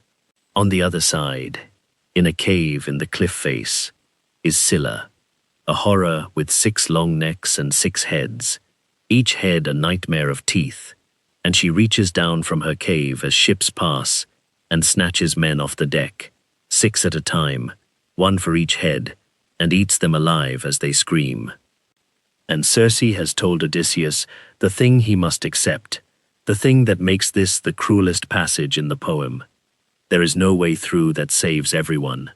If he steers toward Charybdis to avoid Scylla, the whirlpool may take the entire ship. If he steers toward Scylla to avoid the whirlpool, he will lose exactly 6 men, snatched and devoured, but the ship and everyone else will survive. Circe tells him plainly, hug Scylla's cliff, lose the 6. It is better to grieve 6 men than to lose them all. Do not even think about fighting Scylla, she warns. Do not stop to arm against her, because if you delay in that strait she will simply lean out and take 6 more. Take the loss, and row, and do not look back. So Odysseus knows, before he enters the strait, that he is about to steer his own men to their deaths. He knows the number, 6. He knows he is choosing it. And here he makes a decision that is worth weighing carefully, because it cuts against the pattern we have been tracing. Circe told him not to arm himself, to just accept the loss and flee. Odysseus disobeys her, but not out of pride this time, not to be a hero. He arms himself anyway, takes up 2 spears, and stands on the deck, watching Scylla's cliff, wanting to fight for his men, even though he has been told fighting is useless, because he cannot bring himself to simply stand and let 6 of his people be eaten without at least trying. It is a small disobedience, and it is a human one, and it changes nothing, exactly as Circe said it would. And then he makes the harder choice, the one that actually defines him here. He does not tell his men about Scylla. He tells them about the whirlpool, so they will steer away from it and toward the cliff. But he does not tell them that the cliff holds a monster that is going to reach down and take 6 of them. He decides, alone, to carry the knowledge that 6 of the men rowing beneath him are already chosen to die, and to say nothing, because if he tells them, he thinks, they will panic, they will stop rowing, they will hide below decks, and then the ship will drift, and Scylla will take more than 6, or they will slide into the whirlpool and lose everyone. So he swallows it. He steers them toward the monster he has hidden from them, and he watches the cliff with his spears in his hands, and he waits. And Scylla takes them.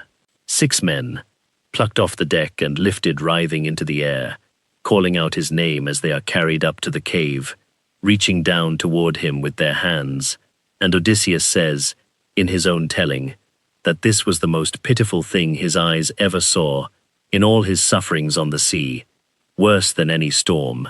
His own men screaming his name, being eaten above him, while he could do nothing, having chosen this, having steered them here, on purpose, because it was the option that lost only 6.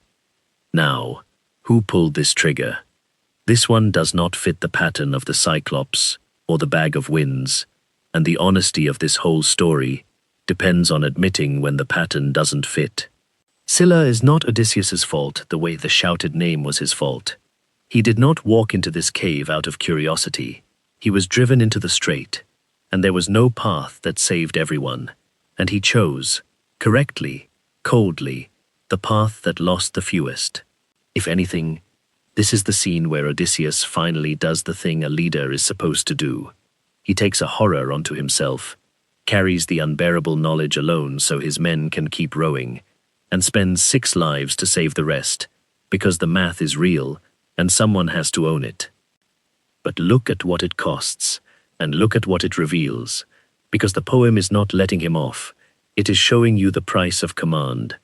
This is the same secrecy that doomed them at the Bag of Winds, the same refusal to share what he knows with the men who trust him. At Aeolus, that secrecy killed them. Here, the very same instinct is arguably the right call, the only call. And that is the terrible ambiguity the poem wants you to feel.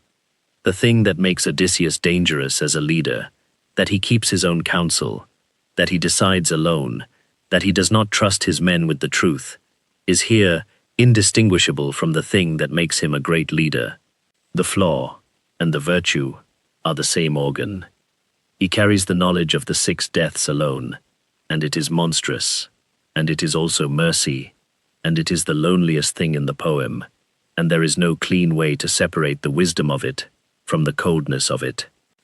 He steers out of the strait with 6 fewer men and their voices still in his ears, and he does not get to grieve, because dead ahead, low on the horizon, green and gold and quiet in the sun, is an island, and on that island are cattle, and Odysseus knows exactly what those cattle are, because a blind prophet told him at the edge of the world, and he knows exactly what will happen if a single one of them is harmed. He has been warned twice now. He is about to sail his starving men straight into the one trap in the whole poem that fate itself drew him a map around. The island of the sun is where the last of his men die, and it is the most clearly warned, most avoidable, most heartbreaking disaster of the entire 10 years, because every single person involved knows exactly what will happen, and they do it anyway. Odysseus has been told twice. Tiresias, in the land of the dead, told him, "Leave the cattle of the sun alone, and you may all get home. Touch them, and your ship and crew are destroyed." Circe told him the same thing again, in case he missed it.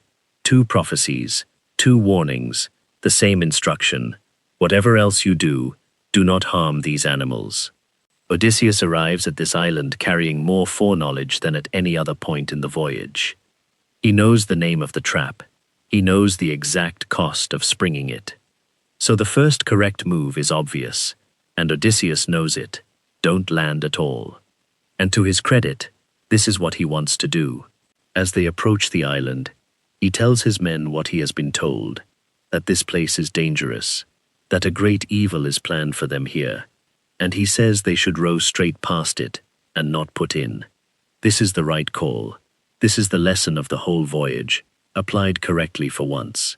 He sees the danger, he names it, he tries to steer away from it. And his men refuse. Led by Eurylochus, the same wary man who survived Circe by hanging back, the crew rebels. They are exhausted. They have been rowing for days. They have just watched 6 of their friends eaten alive by Scylla, and they are, understandably, at the absolute end of their endurance. Eurylochus stands up and says what tired men say. "We are human. We need to sleep. We cannot row through the night on the open sea. Let us land, cook a meal, rest, and leave in the morning." And the whole crew backs him. Here is a genuine hinge, and it is worth being fair to both sides of it, because the poem is. Odysseus is right, and he is also outvoted. And he is also one man who cannot physically force a whole exhausted crew to keep rowing past a safe harbor when they have decided to stop. This is the same helplessness we saw at Ismarus, the leader who sees the cliff and cannot make the men turn the ship. But it is not identical, because this time, Odysseus does not simply lose control. He extracts a promise.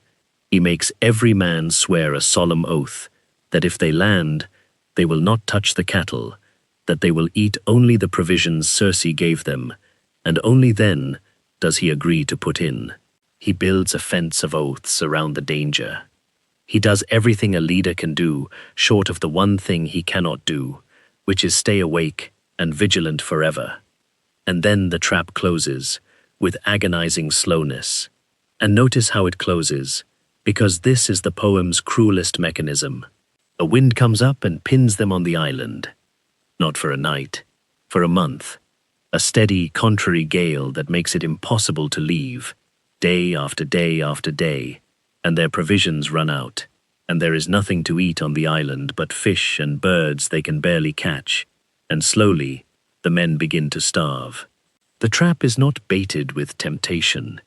It is baited with hunger, real hunger, the slow starving of desperate men, surrounded by fat sacred cattle they have sworn not to touch.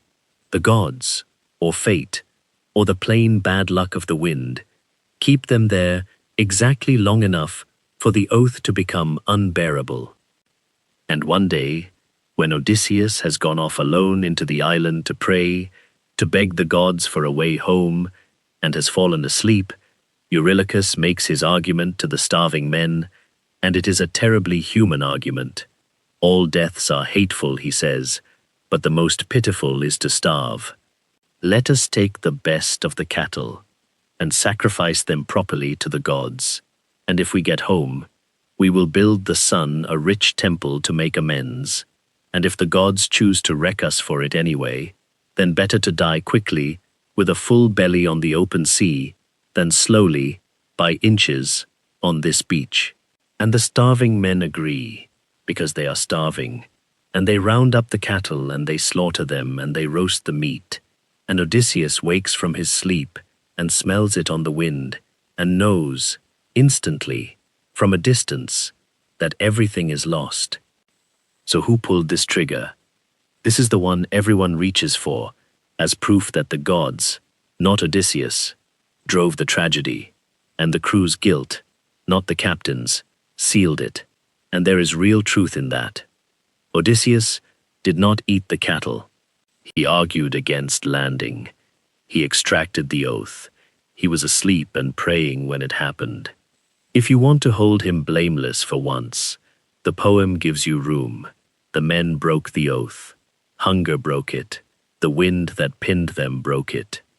This is the disaster where Odysseus comes closest to being the innocent victim the popular version imagines him to be all along. And yet, sit with the shape of it, because the shape is the argument. Every disaster in this poem has this same double structure, a divine frame around a human engine. The wind is the frame, the starving, the exhaustion, the oath sworn and broken, the leader who could not hold his men, the crew pushed past the edge of what people can bear. All of that is the engine, and it is entirely human. Even here, at the most fated disaster of all, the gods do not reach down and kill the cattle. They arrange the conditions, the wind, the hunger, and then they wait, because they know what starving men do. The trap works not because heaven forces anyone's hand, but because heaven understands human nature well enough to know it doesn't have to. Set the wind, empty the larder, wait. The men will spring it themselves. And that is the deepest version of this poem's whole idea. It is not just that Odysseus keeps causing his own disasters. It is that the gods themselves seem to operate by this principle. They rarely have to strike a man down, because they can simply arrange the circumstances in which a man strikes himself down. The curse from the Cyclops did not need to send a lightning bolt. It only needed to keep Odysseus at sea long enough, tired enough, unlucky enough, that his own nature and his own men's nature would do the rest. Poseidon's wrath is not really a series of attacks. It is a long, patient wager that if you keep a proud man and his hungry crew out on the water long enough, they will destroy themselves, and heaven will barely have to lift a hand. The wind changes. The men, doomed now, sail off the island of the sun. And the moment they are on open water, the sky darkens, and Zeus, at the sun god's furious request, hurls a single thunderbolt into the ship, and it shatters, and every man aboard is thrown into the sea and drowns. All of them, the entire remaining crew, the last of the men who left Troy, gone in an instant. All but one. Odysseus, who did not eat the cattle, survives. Because of course he does. Because he always does. Because that is his particular torment. He clings to the wreckage, and the sea takes him, and it takes him past the whirlpool Charybdis again, where he saves himself by clinging to that fig tree over the abyss, while the whirlpool swallows the last timbers of his ship, and then he floats, alone, on 2 spars of wood lashed together, for 9 days, across the open sea, the last man of a fleet of 12 ships, with no crew, no ship, nothing, everything he led away from the war now at the bottom of the water, and on the 10th day he washes up, half dead, on the shore of an island, and the 10 years of the journey are not even over yet. He has lost every man he was responsible for, some to his raiding, some to his secrecy, some to his pride, some to a giant, some to a witch, some to a monster, some to their own hunger, and the poem has been meticulous, all along, about which was which, and how many of the which were, underneath the storms and the curses, the direct and traceable result of choices he made. He is going to spend the next 7 years on this island grieving, and blaming the sea, and weeping for his lost men and his lost home, and he will not, in all those 7 years, ever quite turn the grief in the direction the poem keeps pointing, inward. The island is called Ogygia, and the goddess who lives there is called CALYPSO, and her name means, roughly, the one who conceals, or the one who hides. And that is exactly what she does to Odysseus for 7 years. She hides him from the world, from his story, from his home, in a paradise so complete it nearly erases him. She finds him washed up and half drowned, and she nurses him back to life, and she falls in love with him, and she keeps him. Her island is beautiful beyond description, a cave hung with vines heavy with grapes, meadows of violets, 4 springs running clear, birds in the trees, the kind of place the poem lingers over because it wants you to feel how good it is, how much it offers, how easy it would be to stay. And Calypso is not a monster. She is a goddess, immortal, and she loves him, and she offers him the single most valuable thing anyone offers Odysseus in the entire poem, more valuable than the bag of winds, more valuable than a ship home. She offers him immortality. "Stay with me," she says, "and I will make you deathless and ageless forever. Never grow old, never die. Live here, with me, in this paradise, beyond the reach of time and grief, and the whole exhausting business of being a mortal man, forever." It is the offer that every hero in every myth is secretly reaching for. Achilles bought a scrap of it with his life and told Odysseus, in the land of the dead, that it wasn't worth it. And here, it is offered whole and free and permanent. Escape death itself, and the price is only that you stop trying to go home. And Odysseus says no. This is the part people find hardest to believe, and it is the part that redeems him, or begins to. 7 years he is on that island, and every day, the poem tells us, he goes down to the shore and sits on the rocks and looks out at the empty sea and weeps. He weeps for home.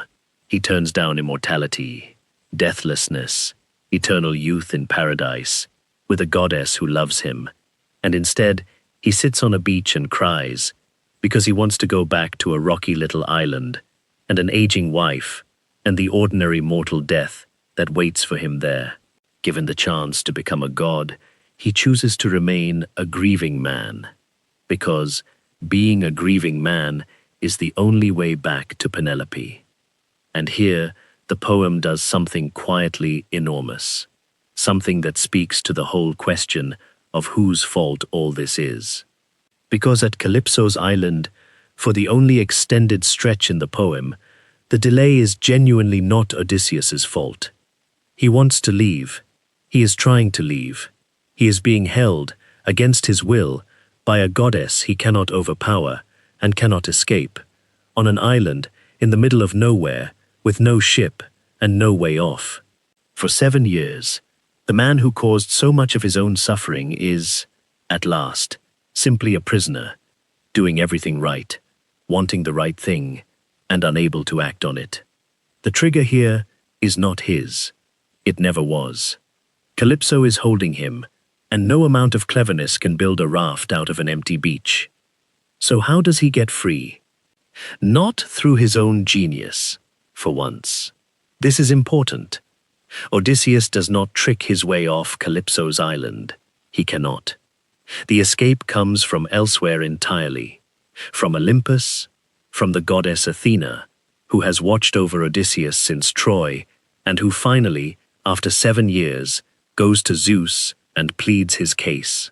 She argues that Odysseus has suffered enough, that it is not right for so good a man to be kept from his home forever, while the world forgets him, and Zeus agrees, and sends the messenger god Hermes down to Ogygia with an order, let him go.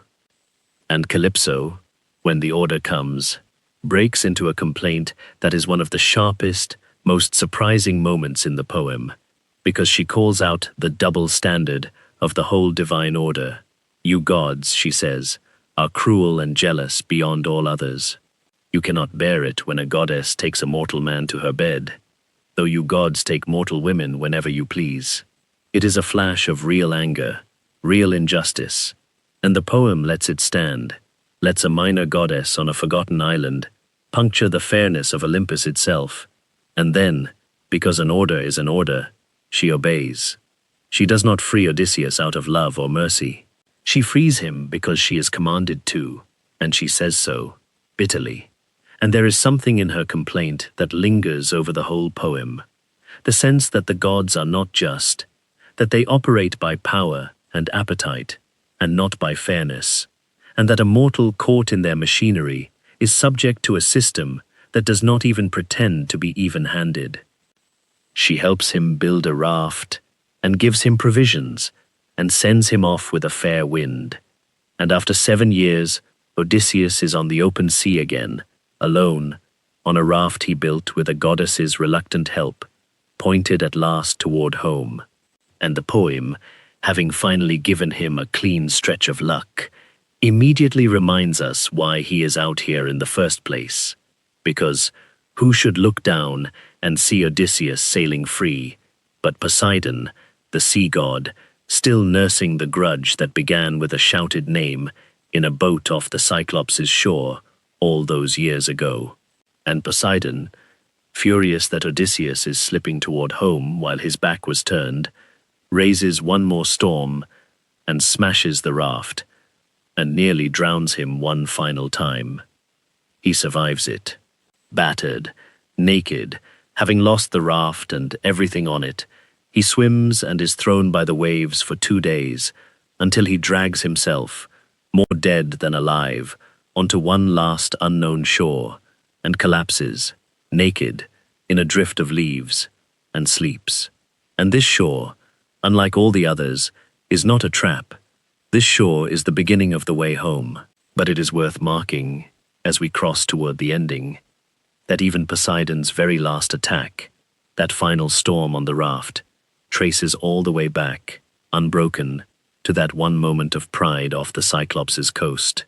10 years later, half a world away, the god is still collecting on the debt of a single sentence Odysseus could not keep inside his mouth. The shore he washes up on belongs to the Phaeacians, and their island is the last stop before home, and it works on the story like a mirror, held up to everything that has gone wrong, because the Phaeacians are what a civilized people look like, and their hospitality is what Odysseus's own house has stopped being. He is found by a princess, Nausicaa, who has come down to the river to wash clothes with her maids, and is playing ball on the shore, when a naked, salt-crusted, terrifying stranger crawls out of the bushes. Her maids run screaming. She does not. She stands her ground, gives the ragged stranger clothes and food, and tells him how to approach her parents' palace to ask for help getting home.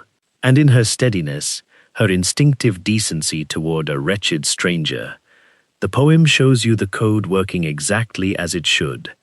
A person of high birth treating a nobody at her door with dignity. Because that is what the code demands. Because that is what separates people from Cyclopes. Odysseus comes to the palace of King Alcinous and Queen Arete, and he does the thing the code prescribes. He sits in the ashes at the hearth as a suppliant, throws himself on their mercy, and they raise him up and feed him and promise him passage home before they even know his name. This is hospitality in its purest form. The thing Aeolus offered, and the Cyclops refused, and the suitors back in Ithaca have long since trampled. You shelter the stranger first, and you ask who he is second. Stabilize the guest, then inquire. The Phaeacians live by it perfectly, and their whole shining, peaceful, generous kingdom is the poem's picture of what human society is supposed to be. And it is here, at a feast, that the poem springs its most emotionally precise trap on its own hero. To entertain the guest, a blind court poet named Demodocus is called to sing, and the song he chooses, not knowing who is listening, is the fall of Troy. He sings of the wooden horse. He sings of the Greeks pouring out of it into the burning city. He sings, in other words, of the greatest moment of Odysseus's life, his masterpiece, the idea that ended the war, and he sings it to a hall full of people who do not know that the man who thought of the horse is sitting right there among them, weeping. Because Odysseus weeps. The most celebrated of the Greeks, hearing his own triumph sung as legend, pulls his cloak over his face and cries, and the king notices and gently stops the music and asks the stranger, at last, who he is and why the fall of Troy should make him grieve. And Odysseus lowers the cloak and says the words that release the whole story. I am Odysseus, son of Laertes, known to all the world for my cunning, and my home is Ithaca. And then he tells them everything. Every episode we have just walked through, the Cyclops, the Bag of Winds, Circe, the dead, the Sirens, Scylla, the cattle, CALYPSO, all of it. Odysseus tells the Phaeacians himself, at this feast, as one long confession. Here is a thing worth noticing about the architecture of the poem. The wildest, most fantastical adventures, the monsters and the witches, and the land of the dead, are not told to us by the poet as fact.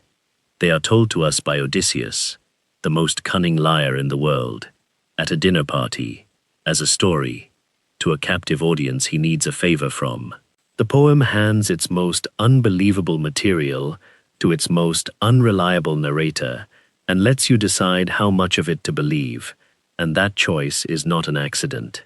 It is the poem quietly reminding you, at the exact center of the marvels, that the man telling you about them is a man who ended a war with a lie.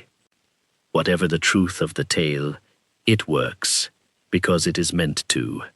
The Phaeacians are moved, as anyone would be, and the king loads a ship with treasure and gives Odysseus a crew of his master sailors and sends him home at last, asleep on the deck, carried across the final stretch of sea he has been trying to cross for 10 years.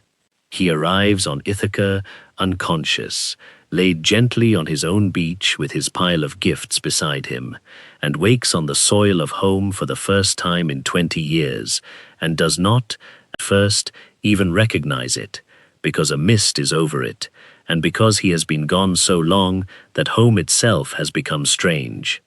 And the Phaeacians pay for their kindness, and it is one last brutal reminder of the god who has not forgotten.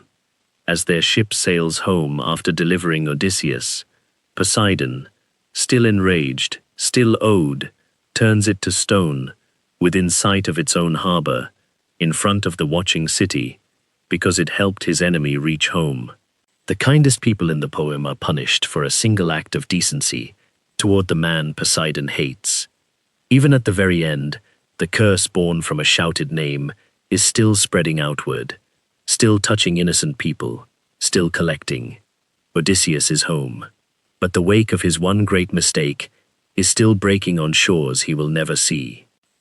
We have followed Odysseus for 10 years across a fantastical sea, and it is easy, doing that, to forget the other war in this story, the one with no monsters, the one that has been grinding on the whole time in a quiet house on Ithaca, and it is worth stopping the sea story entirely to look at it, because it is here, at home, that the poem shows us its most extraordinary study of endurance, and it does not belong to Odysseus at all. It belongs to Penelope. While Odysseus was losing ships and blaming gods, Penelope was fighting a siege of her own, and it lasted longer than his voyage, and she fought it with the exact weapon the poem prizes above all others, the weapon that is supposed to be his, cunning. Because for years now, Ithaca has been overrun. More than 100 men, the poem says, over 100, young nobles from the island and the lands around it, have installed themselves in Odysseus's house, uninvited, and they are eating it alive.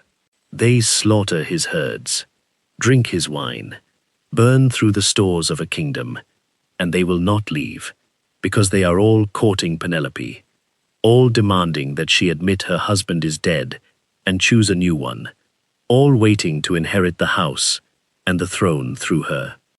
And they are, note this carefully, the exact opposite of the Phaeacians. They are guests who have inverted the sacred code. Hospitality obliges a host to feed a guest, yes, but it also obliges the guest to honor the host, to not overstay, to not consume, to not take. The suitors take everything and give nothing, and dishonor the house they eat in, and in the moral language of this poem that makes them monstrous as the Cyclops who ate his guests, because they are devouring a household from the inside while wearing the mask of suitors. The poem calls their crime what it is. They are consuming a home that is not theirs and abusing hospitality itself, and that is, in this world, close to the worst thing a person can do. Against them, alone, with her husband gone and presumed dead, and her son too young to protect her, Penelope has no army and no strength, and so she does what her husband would do. She tricks them. She tells the suitors she cannot choose a new husband until she has finished weaving a burial shroud for Odysseus's aged father. A proper and pious task no one can deny her, and every day she sits at her great loom and weaves, and the suitors wait. And every night, in secret, by torchlight, she unravels everything she wove that day. The shroud is never finished because she is unmaking it as fast as she makes it, and this goes on, incredibly, for 3 years. 3 years of weaving a thing by day and destroying it by night, holding 100 men at bay with nothing but a loom and a lie, and it is the single most Odyssean act in the entire poem, and it is performed not by Odysseus, but by the wife waiting for him. She is his equal. That is the quiet argument the poem keeps making. The cunning he is famous for, she has too, and she has been using it, alone, unhelped, for years, to hold the ruin at the door. The trick only fails when she is betrayed from within, a disloyal servant who tells the suitors what she does at night, and the shroud is finished under their eyes. And now the pressure is unbearable. The choice can be put off no longer, and it is at exactly this moment, when Penelope's long defense is finally cracking, that her husband is stepping onto the far side of the island in disguise. The poem's timing is merciless and perfect. He arrives just as her cunning runs out, as if to say the two of them were fighting the same war at opposite ends of the world, and it is ending for both of them at once. And there is a third figure in the house, and he matters more than he first appears, because through him the poem makes an argument about what these lost years have actually cost. an argument you cannot make through Odysseus, who is off having adventures, but only through the child who grew up without him, Telemachus. Odysseus' son, who was an infant when his father sailed for Troy and is now a young man of 20, who has no memory of his father's face, who has grown up in a house full of louder, older, crueler men, treating his mother as a prize and himself as an obstacle, with no father to teach him how to be a man or to protect what is his. The poem actually opens with him, not with Odysseus, and that choice is deliberate. Before we meet the famous hero on Calypso's beach, we spend a long time with his forgotten son, a boy on the edge of manhood who has never been allowed to become a man because the man who should have raised him never came home. And the first movement of the whole epic is Telemachus, prodded by the goddess Athena in disguise, finally working up the courage to stop being a helpless boy in his own overrun house and go out into the world to search for news of his father, to sail to the old kings who fought at Troy, Nestor and Menelaus, and ask them, "Is my father alive? Did you see him die? Who was he?" Because Telemachus does not even know. He is searching for a father he cannot remember, trying to assemble a man out of other men's stories, and in doing so, trying to become enough of a man himself to reclaim his home. This is the cost of the 10 years that no monster can show you. Not the drowned crews, not the lost ships, but a boy who grew up fatherless, while his father was at sea, a wife who aged 20 years at a loom holding off wolves, a house being eaten hollow, an old father, Laertes, who left the palace to grieve alone in the fields, a whole family and a whole kingdom slowly coming apart, because the king, who could hold it together, spent a decade finding and losing and finding his way home. When we ask, all through this poem, who paid for Odysseus's mistakes, this is the fullest answer. He paid, yes, in ships and men, but the largest bill was paid at home, by the people who did nothing wrong at all, who simply waited and endured and held the line, while the years the shouted name had cost him were also, silently, the years it cost them. So when Odysseus finally comes home, understand what he is coming home to. Not a prize to be reclaimed, but a wife who has fought a longer war than his, a son who is a stranger, a father broken by grief, and a house full of men who must be dealt with. And understand, too, that the poem has spent its whole first half making sure you love the people at home before it lets the hero return to them, so that when the reckoning comes, and it is coming, and it is going to be terrible, you feel the full weight of what was taken and what is owed. While Odysseus was still lost, his son Telemachus, out searching for news of his father, came to the golden hall of Menelaus in Sparta, Helen's husband, the king the whole war had been fought to satisfy, home at last with his wife beside him. And Menelaus, who did not yet know whether Odysseus lived, told the young man a story of his own hard homecoming. And it is worth pausing on, because it is the same lesson as everything else in this poem, told one more time, in miniature, by a different king on a different shore, so that you cannot mistake it for an accident of Odysseus's character alone. It is a law of this whole world. Menelaus, too, was stranded on the way home, not by monsters. He found himself trapped on a small island called Pharos, off the coast of Egypt, held there day after day by a dead calm, no wind at all, 20 days of it, his provisions dwindling, his men growing desperate, and no reason for it that he could see. And the reason, when he finally learned it, was this. He had failed to make the proper offerings to the gods before he sailed. A neglected duty, an oversight of piety. The gods were owed something, and he had not paid it, and so the wind simply stopped and would not return until the debt was settled. Once again, a man stranded at sea, and once again, underneath the divine cause, a human failure, a thing left undone. But how Menelaus got free is the part that speaks straight to his listening nephew and to us. a sea goddess took pity on him and told him that the only one who could explain his plight and name the way home was her father, Proteus, the old man of the sea, a shape-shifting god who would tell the truth only if you could seize him and hold him. So Menelaus and his men hid on the beach under stinking sealskins and waited. And when the old sea god came up from the water to sleep among his seals, they leapt on him and gripped him fast. And Proteus fought to escape, the only way a shapeshifter can. He became a lion, and they held on. He became a serpent, and they held on. A leopard, a great boar, running water, a towering tree, every terror and every slipperiness he could turn into, and they held on through all of it, refusing to let go, no matter what horror or trick he became, until at last, exhausted, the god gave up and returned to his own shape and told Menelaus the truth.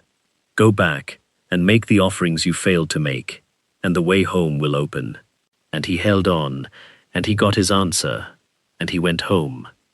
Telemachus heard that story in Sparta, and I want you to hold it next to everything you now know about his father, because it is the family lesson, the thing this whole world keeps teaching. The sea strands the man who leaves a debt unpaid to heaven, and the way through is not cleverness, exactly, and not force, exactly. It is the refusal to let go. It is gripping the truth through every shape it takes to escape you, holding on through the lion and the serpent and the fire and the flood, until the thing you need finally yields. That is what Odysseus does across 10 years, holding on to the idea of home through every shape the sea throws at him, through witches and monsters and comfort and grief, and the offer of godhood itself, never letting go. And it is what Telemachus is learning to do, and what Penelope did at her loom for 20 years. This is a family and a poem, built on a single virtue, the grip that will not open. The sea belongs to whoever refuses, longest, to let go. Here is where the whole poem turns back on itself. And if you have been tracking the thing we have been tracking all night, the pride, the name, the mouth that cannot stay shut, then the ending is going to hit you differently than it hits most people, because the ending is the story of Odysseus finally learning the one lesson the sea could never teach him. He is home. He is on Ithaca at last, 20 years after he left. And the goddess Athena meets him and warns him that his house is not as he left it, that it is full of enemies, that 100 violent men are waiting there who would kill him on sight if they knew the king had returned. And so, before he goes to his own house, Athena does something to Odysseus. That is the exact reverse of everything he did wrong on the voyage. She disguises him. She withers his skin like an old man's, dims his eyes, dresses him in filthy rags, turns the most famous man in the Greek world into an anonymous, ragged beggar that no one will look at twice. And Odysseus accepts it. He becomes nobody again. Think about what that means for this man.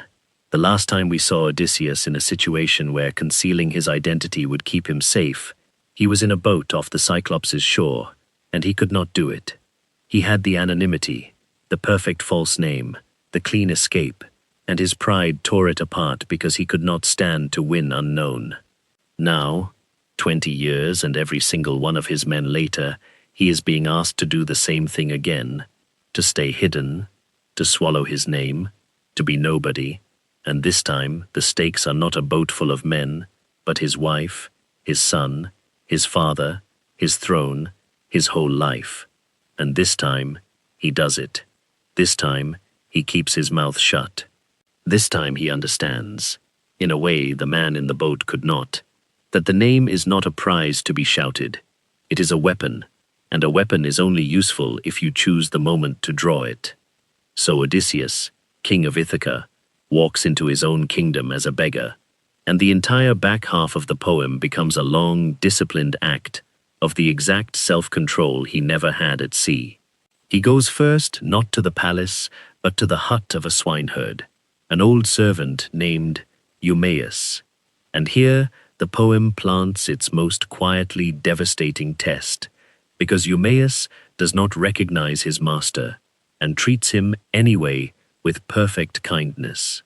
This poor old servant, who has nothing, takes in a filthy stranger, feeds him, wraps him in his own cloak against the cold, slaughters one of his own precious pigs to honor a guest who is, as far as he knows, a worthless beggar. He does the code perfectly, for a nobody, expecting nothing, and Odysseus sits in his own servant's hut and receives the hospitality of the loyal while. Up at the palace, 100 noblemen devour his house and honor nothing. The contrast is the whole moral universe of the poem in one roof, the poor man who honors a stranger and the rich men who dishonor a home. It is at this hut that father and son finally meet, after 20 years. Telemachus, returning from his own journey searching for news of his father, comes to the swineherd's hut, and Athena, for a moment, strips away the beggar disguise, and Odysseus reveals himself to his son. And the boy who grew up without a father, who could not even remember his face, cannot at first believe it, thinks it is a trick, a god mocking him, and then it breaks over him that this is real, that his father is alive, is here, is real, and the two of them weep and hold each other, and it is one of the few moments of uncomplicated joy in the whole poem. But even here, even reunited, Odysseus does not break cover to the wider world. He and Telemachus agree, tell no one, not yet. The name stays swallowed. They plan, together, in secret, how to deal with the men in the house. And then Odysseus puts the beggar's rags back on and walks up to his own front door as a stranger. And then he endures. This is the part that shows how far he has come from the boat off the Cyclops' shore. He enters his own hall as a beggar, and the suitors abuse him. They mock him. They throw things at him. One of them hurls a stool and hits him. They insult him to his face in the house his father built. And Odysseus, who once could not endure the silent triumph of an unclaimed victory, now endures being spat on in his own home without revealing who he is. Every insult is a chance to stand up and roar his name and watch them fall to their knees, and he wants to. The poem shows him seething, his heart growling inside him like a dog over its pups, and he holds it. He takes it. He waits. The man who threw away 10 years because he could not wait 1 minute to gloat now absorbs days of humiliation in perfect silence, because he has finally learned what the moment is worth, and that it is not yet. There is a moment in the courtyard that will break your heart if you let it. As Odysseus approaches the palace in disguise, an old dog lifts its head from a dung heap by the gate. It is Argos, a hunting dog Odysseus raised as a puppy before he left for Troy, 20 years ago, now ancient, neglected, riddled with fleas, lying in the filth. And the dog, who has waited 20 years, recognizes his master instantly, through the disguise that fools every human being, through the rags and the withered skin and the beggar's stoop, because a dog does not see the disguise, a dog smells the man. Argos cannot rise. He is too old. He can only lay back his ears and wag his tail, once, at the master he has waited his whole life to see. And Odysseus, who cannot acknowledge him without breaking his cover, who must walk past his own loyal dog pretending not to know him, turns his face away and lets a single tear fall in secret, and walks on. And the dog, having seen his master come home at last, having waited 20 years for exactly this, lays his head back down and dies. The one creature who recognized him, and Odysseus could not even kneel to it. That is the cost of the swallowed name, paid in the smallest, sharpest coin the poem has. And Penelope, who does not know the beggar is her husband, does something that reveals her own cunning one last time, and sets the trap that ends everything. She announces, at last, that she will hold a contest and marry the winner and end the long waiting. She brings out Odysseus's own great bow, the bow he left behind 20 years ago, a bow so stiff and powerful that only he could ever string it. And she declares that she will marry the man who can string this bow and shoot an arrow cleanly through the sockets of 12 axe heads set up in a row, a feat of Odysseus's own, a thing the suitors have surely never done. Whether she suspects the beggar is her husband, the poem leaves gorgeously ambiguous. But the contest she designs is one only Odysseus could ever win, and she designs it at the exact moment he is standing in the room, and you are free to wonder how much she knows. The suitors try, one after another, the strongest young men on the island, and not one of them can even bend the bow enough to string it. They warm it by the fire, they grease it, they strain until their arms shake, and it will not bend, because it is not their bow, because it was never going to be their bow. And then the ragged beggar in the corner asks if he might try, and the whole hall erupts in laughter and outrage. A beggar, presuming to lift the great bow that the nobleman could not string, and Penelope insists he be allowed, and Telemachus backs her, and the bow is carried across the room and placed in the hands of the filthy stranger.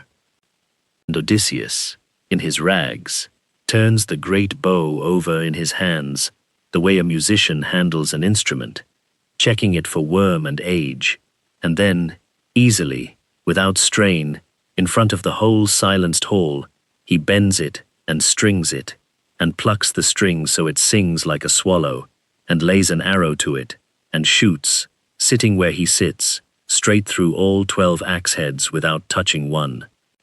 And now the name comes out. Now, at last, in the one moment the whole back half of the poem has been disciplined toward, Odysseus tears off his rags and stands revealed in his own hall, and the swallowed name becomes a weapon drawn at exactly the right instant, and he turns the bow on the men who have been eating his house, and the doors are barred, and their weapons, Telemachus has quietly removed them all, and there is nowhere to run. What follows is not a fight. It is what Troy was, an ending. Odysseus and his son and 2 loyal servants kill every one of the suitors, all 100 and more, in the hall where they feasted. Because, in the logic of this poem, the violation of a home is a capital crime and the code demands blood for it. It is brutal, and it is total, and it is meant to be. But here is the thing to hold on to, the thing that makes the ending the answer to the whole poem. The slaughter of the suitors works because Odysseus, this time, controlled his name. He won because he could stay hidden, because he could endure, because he could wait, because he did not announce himself the moment he arrived and get killed in the doorway by 100 armed men, which is exactly what the old Odysseus, the boat of the Cyclops Odysseus, would have done.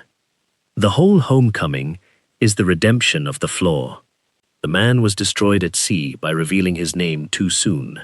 The man reclaims his home by revealing it at exactly the right moment, not 1 second early. He has finally learned the thing the sea spent 10 years and every one of his men trying to teach him, that the name is not for your pride, it is for the moment that needs it. And you do not get to choose that moment with your ego. You choose it with your patience. There is one recognition before the bed that I skipped, and I saved it deliberately, because it is the sharpest test of the swallowed name in the whole homecoming, and it happens by accident, and it nearly ruins everything. While Odysseus is still in disguise, still the ragged beggar in his own hall the night before the contest, Penelope, who does not know him but feels drawn to this strange, dignified guest, orders an old servant to wash his feet, as hospitality requires. And the servant she chooses is Euryclea, the ancient nurse who raised Odysseus from a baby, who nursed him at her own breast, who has known him longer than anyone alive. She kneels to wash the beggar's feet, this old woman who loved him as a child, and she does not recognize the man she is looking at, because the disguise is that good, because 20 years is that long, because she is not looking for her lost boy in the feet of a wandering beggar. And then her hands find the scar. On Odysseus's thigh there is a long white scar, and it is his by right, earned in his youth on a boar hunt, when a great tusked boar gored his leg before he killed it, and everyone who knew him young knew that scar. And Euryclea's old hands, moving over the beggar's leg in the firelight, feel the ridge of it, and she knows it instantly, the way you know a thing in your own body, and in that single second, the disguise that has fooled 100 men and his own wife falls away for her completely, and she knows, with total certainty, that the filthy stranger whose feet she is washing is Odysseus, her boy, come home. Her hands go still, she drops his foot. The bronze basin tips and clangs, and the water spills across the floor, and her eyes fill, and her throat opens to cry out his name across the hall, to shout in joy that the king has returned. Here he is, here he is. And Odysseus, in one motion, catches her. He reaches out and grips the old woman who nursed him by the throat, and pulls her close, and hisses at her, "Silence. Do you want to destroy me? You who nursed me at your own breast, do you want to kill me?" Say nothing, not to Penelope, not to anyone. Hold your tongue, or I swear that when I deal with the others in this house, I will not spare even you. Feel the whole poem crackling in that moment. The one person in the world who loved him longest has just recognized him, and her love wants to shout it to the sky, and he has to strangle the announcement in her throat, because a single word of his name spoken now, one syllable of joy, and the suitors know the king is home and armed and alone, and they kill him before he can lift the bow. This is the man from the boat off the Cyclops' shore, transformed utterly. There, he shouted his name into the open air for pride, for nothing, against every warning, and it cost him 10 years. Here, he clamps his own name shut inside the mouth of the woman who raised him, holding her by the throat, because he has learned, at last, in the hardest possible school, that a name spoken at the wrong moment is a death sentence. The Cyclops taught him nothing in the moment. It took 20 years for the lesson to land. But it has landed, and here is the proof. The same man, the same name, the same instinct to announce himself, and this time he chokes it back, because this time he understands what it is worth. Euryclea swears her silence, and keeps it, and the secret holds, and the contest of the bow comes the next day exactly as we saw it. But remember her hands on the scar when you watch him string that bow. He almost lost everything, one more time, to a name spoken too soon. He saved it, this time, by silencing the person who loved him most. That is how far he has come, and that is how much it cost to get there. The suitors are dead, the hall is cleared, and now comes the reunion the whole poem has been reaching toward for 20 years, and the poem, brilliantly, refuses to make it easy, because Penelope does not run into her husband's arms. She comes down to the hall, and she looks at this man who strung the bow, who killed the suitors, who says he is Odysseus, and she does not embrace him. She goes still and careful and cold, and the people around her are baffled, even angry. Her own son scolds her, "Here is your husband, home at last. Why do you sit apart from him with your heart of iron?" And Penelope's caution here is not a lack of love.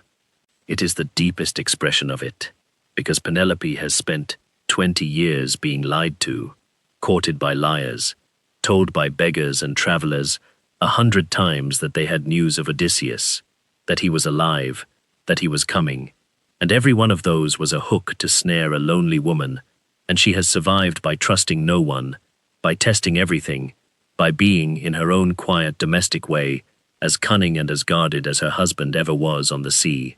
She will not be tricked at the last moment by a stranger wearing her husband's victory. She has to be sure. So she tests him, and the test she chooses is perfect, because it goes to the one thing no disguise, and no story, and no strung bow can prove. Not what he can do, but what only Odysseus could know. She turns to a servant and says, casually, almost cruelly, "Move the bed." "Make up the great bed for this man," she says. "Bring it out of the bedchamber and set it up out here with blankets and fleeces so he can sleep." And Odysseus, who has endured every insult, who has held his tongue through days of abuse, who has kept his name swallowed through every provocation, this is the thing that finally makes him break and cry out, because the bed cannot be moved. Odysseus built that bed himself, long ago, and he built it around a living olive tree that grew in the courtyard, using the rooted trunk itself as one of the bedposts, and then he built the bedchamber around the bed and the tree, so that the bed is literally part of the earth, rooted, immovable, unless someone has cut through the living trunk. No one knows this but the two of them. It is their secret, the private architecture of their marriage, a bed anchored to the ground of their own home. And when Penelope says, "Move the bed," Odysseus, forgetting all his discipline for one instant, cries out, "Who has moved my bed? Who cut the olive trunk? That bed cannot be moved unless a god came down and moved it, because I built it into a living tree with my own hands. And that is our secret, ours alone. And that is the answer. That is the proof no beggar could fake, and no trickster could steal." Penelope's knees go weak, and she runs to him, at last, and throws her arms around him, and weeps, and asks him not to be angry that she was slow to believe, because now she believes, because he has given her the one sign in all the world that only her husband could give, the secret of the bed, rooted in the ground of their home. Sit with what the poem chose to make the final proof of identity, because it is the most beautiful idea in the whole epic. It is not the bow, it is not the scar an old nurse finds on his leg. It is not strength or a battle or a feat. It is a bed built into a living tree, rooted to the earth, that cannot be moved. The thing that finally proves who Odysseus is a thing that cannot travel, that is fixed, that is home itself, the wanderer, the man of many turns, the one who could not stop moving, the one whose curiosity and pride carried him across the whole wandering world and cost him everything, is finally, certainly identified by the one thing in his life that is rooted and still and cannot be moved. His identity, in the end, is not his cleverness, or his fame, or his name.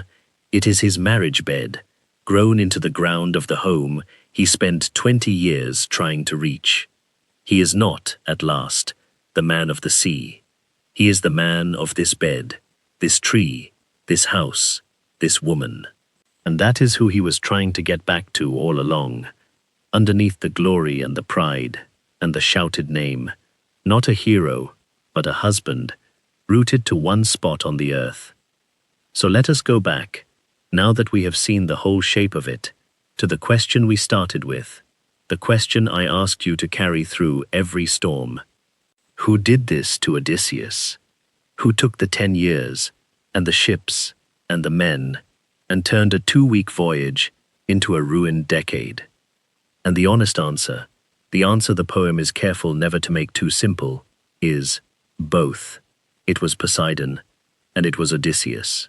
And the whole genius of this 3,000-year-old story is that it refuses to let you choose between those two answers, because it understands that they are not really two answers. They are one event, seen from two sides. Because here is what the poem does. Patiently, disaster after disaster, and I hope you have felt it accumulate. It gives you a god with one hand. The wrath of Poseidon is real. The curse is real. The storms are real. And they are aimed. And they come at the worst possible moments. And a divine anger genuinely follows Odysseus across the whole sea. And the poem never once tells you to stop believing in it. But with the other hand, so quietly that you can read this story for 3,000 years and miss it, the poem shows you the human engine running underneath every single piece of that divine machinery. The raid that thinned the crew before any curse existed. The cave walked into out of curiosity. The name shouted out of pride. The name that authored the curse in the first place.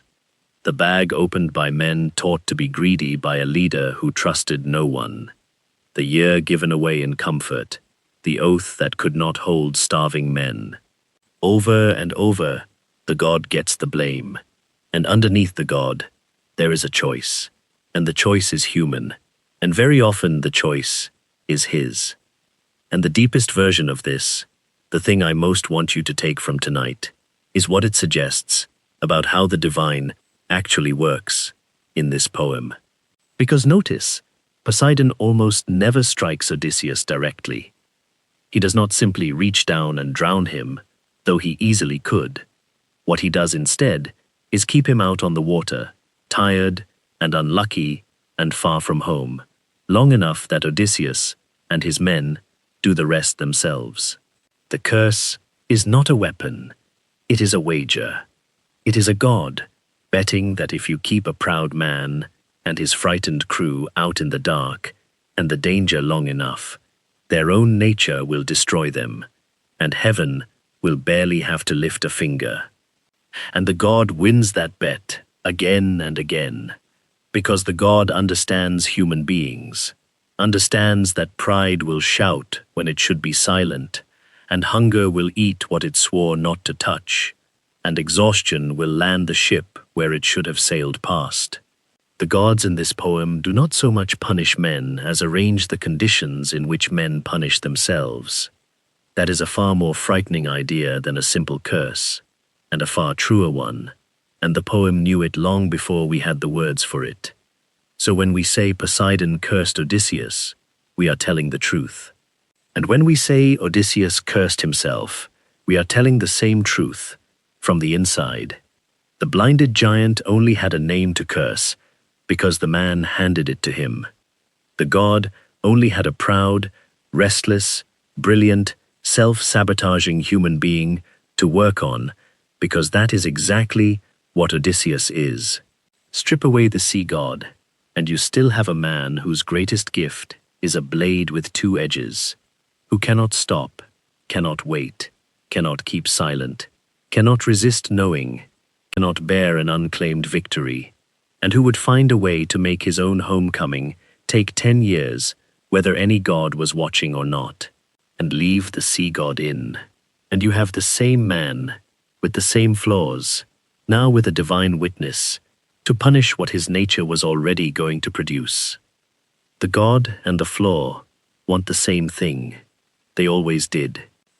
There is a single rule running underneath this entire poem, quietly, from the first island to the last, and once you see it, you cannot unsee it, and it reorganizes every episode into a single moral test given over and over in different costumes. The Greeks called it xenia. We translate it, weakly, as hospitality, but it is much larger than a word about being a good host. It is the sacred law of how strangers and hosts must treat each other, and in this world it is the very thing that separates civilization from savagery, the human from the monstrous, and Zeus himself is its guardian, the protector of guests and beggars, which means that to violate it is not rudeness.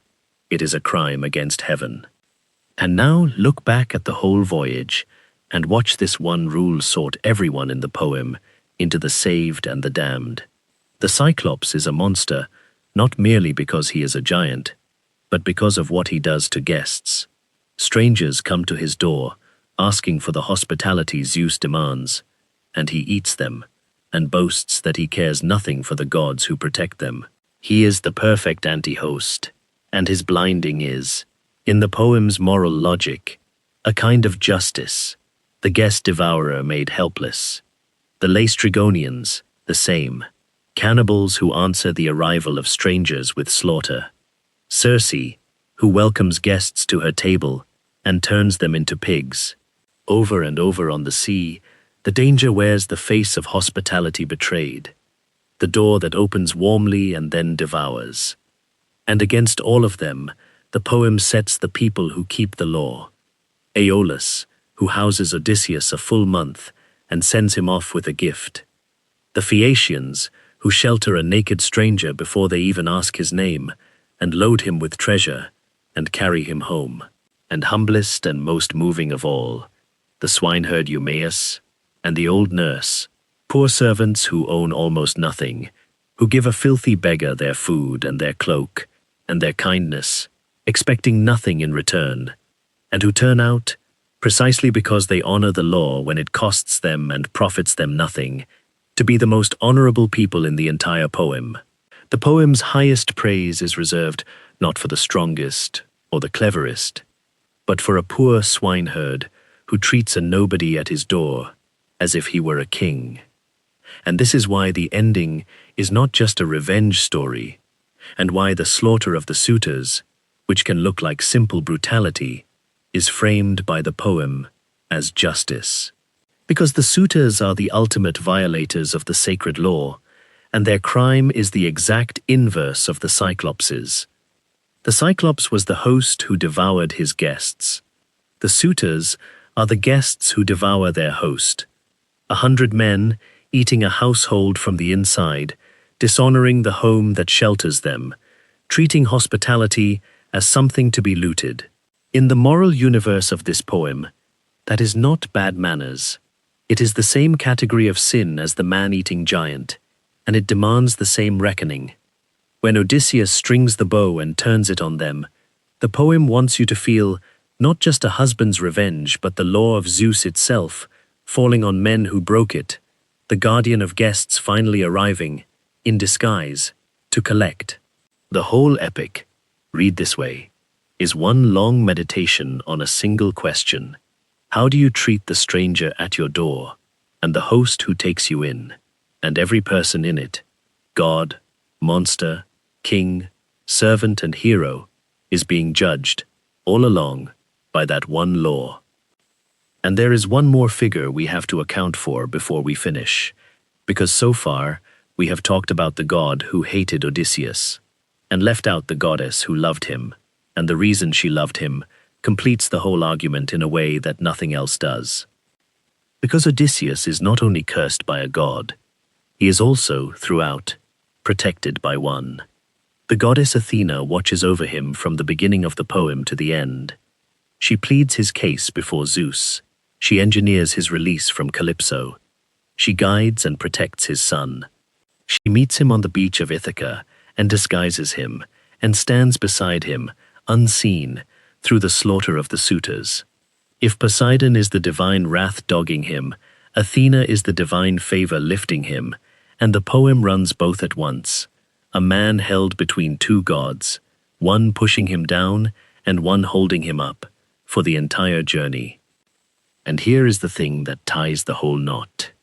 Ask why Athena loves him. The poem tells you more than once, and it is not because he is good, or pious, or kind. It is because he is like her. Athena is the goddess of cunning, of craft, of clever schemes and disguises, and the sharp turning mind. And she loves Odysseus, because he is the most cunning of all mortals, because his mind works the way hers works, because he is, of all the men in the world, the one who most resembles the goddess of wits. She says as much, delighted, when she reveals herself to him on Ithaca. The two of us are the best at this, she tells him, at scheming, at deception, you among men, and I among the gods. And she loves him for it, the way you love someone who shares your rarest gift. Now put the two gods side by side, and see what the poem has done. Poseidon hates Odysseus because of his cunning and his pride, because that mind blinded his son, and that pride shouted the name. And Athena loves Odysseus because of his cunning, because that same mind is a thing of beauty to the goddess who invented it. It is the same trait, the exact same quality, the sharp, restless, deceiving, brilliant mind earns him a god's undying hatred and a goddess's undying love at the same time for the whole length of the poem. The blade has two edges, even in heaven. What damns him to Poseidon is what endears him to Athena, and he lives his whole life suspended between the punishment and the reward of being exactly who he is. And that is, in the end, the final, and fullest form of this poem's idea. It is not simply that Odysseus causes his own suffering. It is that the very thing that causes his suffering is also the thing that makes him worth saving, the thing a goddess loves, the thing that ends a 10-year war, the thing that gets him home alive when every other man dies. You cannot cut the flaw out of him without cutting out the gift, because they are not two things, they are one thing, seen by two gods. Poseidon sees the pride, Athena sees the genius, and they are looking at the same man, doing the same thing, with the same mind, and they are both right. There is one more layer to this, and it is worth pulling back the curtain on it, because it changes how the whole story sits in the world, and because almost nobody who tells you the adventures ever bothers to mention it. Most of what happens to Odysseus happened nowhere. The Cyclops' cave, Circe's island, the land of the dead, the meadow of the Sirens, CALYPSO's paradise. These are not places you can find on a map, and the ancient Greeks knew that, and argued about it constantly, poking hopefully at the coast of Sicily or the shores of North Africa, trying to pin the wonders to real dirt, and never agreeing. Everything in the fantastical middle of this poem lives in a geography of dream, out past the edge of the known, in the water that has no name. But the story does not start there. The story starts in the real world, on the real map, and that is the part I find most haunting. Troy was a real place. This is not a metaphor. Its ruins stand today on a low hill in northwestern Turkey, overlooking the strait where the Aegean meets the sea road to the Black Sea. And archaeologists have dug the real, massive, sloping stone walls out of the earth, the walls that a war was fought under, layer upon layer of a real city that burned and was rebuilt and burned again across the centuries. When the poem says Troy, it is pointing at a hill you could stand on. And Cape Malea, the headland Odysseus was trying to round when the storm took him past the last known coast, is a real cape at the southern tip of Greece, and it is one of the most genuinely feared stretches of water in the whole Mediterranean, a place where real ships wrecked by the hundreds across thousands of years, where the seafloor is a graveyard of cargoes, a real hazard that real sailors dreaded exactly the way the poem says. So the story does something extraordinary, with its own geography, and it does it on purpose. It begins in a place you can visit, with a war you can dig up, on a coast that really is deadly, and then it sails you, deliberately, off the edge of that real map and into the country of myth, and it marks the border for you. Everything before Cape Malea is history. Everything after is dream. The poem is standing on the last, solid ground of the known world, pointing out at the water and saying, past here, the map ends, and the monsters begin. And that is not sloppiness. That is the story telling you exactly what kind of story it is. It is a real journey that becomes a legendary one, a Bronze Age sailor's genuine terror of the open sea, of the coasts beyond the coasts, of what might be out there where no one has charted, transformed into cannibal giants and singing witches, and the whirlpool that eats ships. The Sirens and the Cyclops are what the unknown sea felt like to people who lived and died by known coasts. The myth is the fear, made into monsters. And there is a real man somewhere behind it too, or the shape of one, and even the question of who wrote him down is a mystery. We call the poet Homer, but no one knows who Homer was, or whether Homer was one person, or a name we hang on centuries of singers who carried this story in their mouths, memorized and reshaped, and passed down long before anyone wrote a word of it. The Odyssey was sung before it was written, performed and reperformed across generations, which means the version we have is less a book by an author than a river that finally froze into a text, carrying in it the accumulated fears and wisdom and craft of countless tellings. When you feel how carefully this poem understands human self-destruction, how precisely it lays the human choice beneath the divine curse, you are feeling something that was refined over centuries by people telling it and retelling it until it was true. That is why it still cuts. It is not one clever person's idea about pride. It is what a whole civilization slowly learned about what men do to themselves, pressed into a story so it would not be forgotten. Remember what Achilles said, in the dark, at the edge of the world. It is the hinge the whole meaning of the poem swings on, and now, at the end, it comes back with its full weight. Odysseus, standing among the dead, tried to comfort the greatest warrior who ever lived by telling him he must be a king even in death, that his glory must be a comfort to him. And Achilles cut him off with the bleakest honesty in the poem, "Do not sell me death.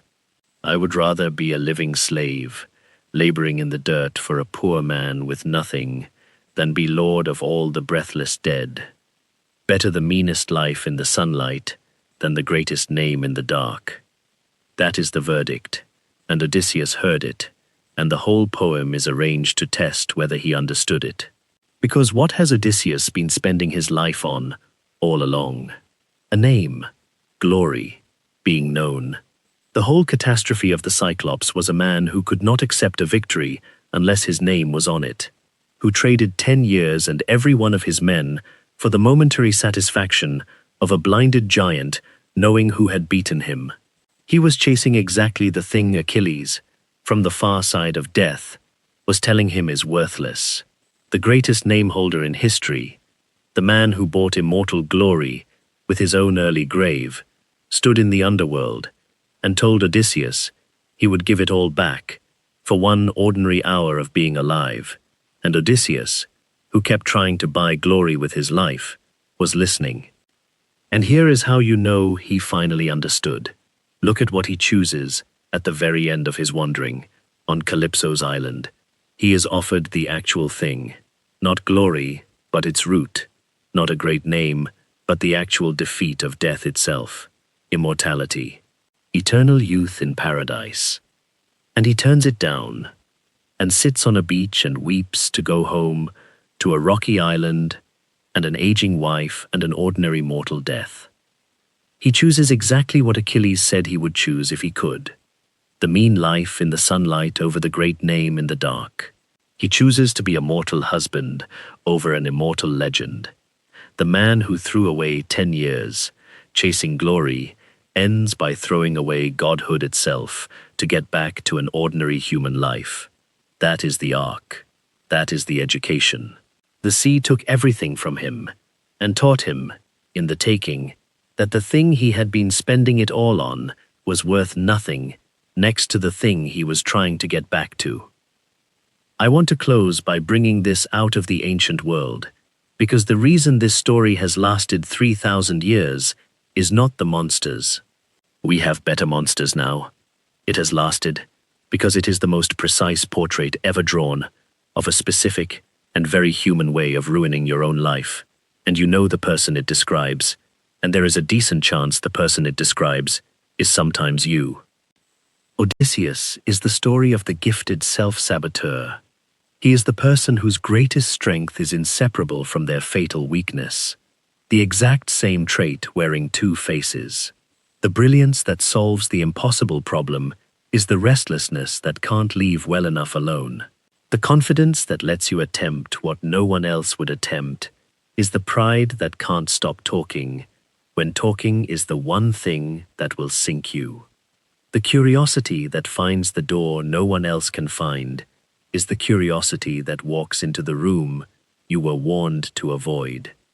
We all know this person, the genius who blows up the deal at the last second because they had to get the last word. The talented one who cannot stop, cannot rest, cannot accept the win unless everyone knows it was theirs, and who mistakes their own worst impulses for the very gifts that made them exceptional, because those things really are tangled together, because the poem is right, that they are the same organ. And what the poem understands, better than almost anything written since, is how such a person survives, if they survive at all. Not by becoming someone else.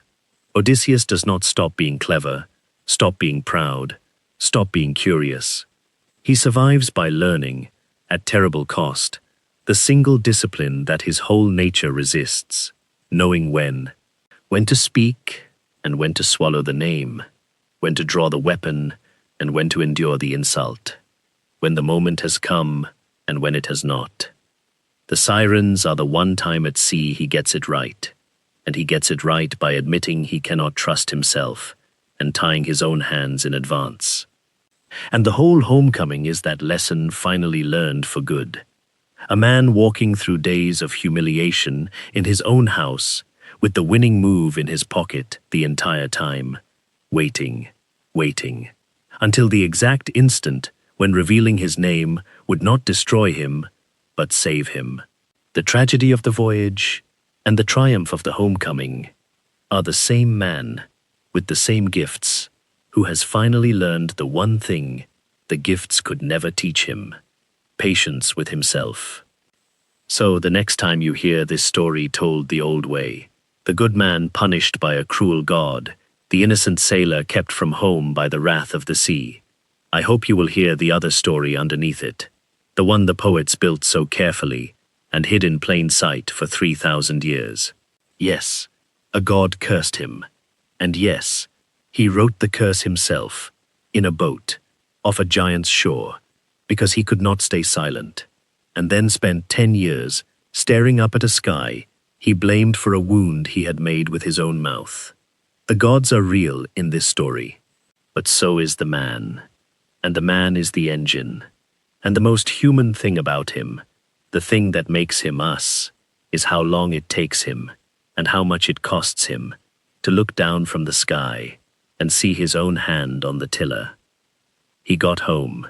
He was the only one who did. He came home late, and broken, and alone, on a stranger's ship, having lost every companion, to a house full of trouble, exactly as the giant prayed.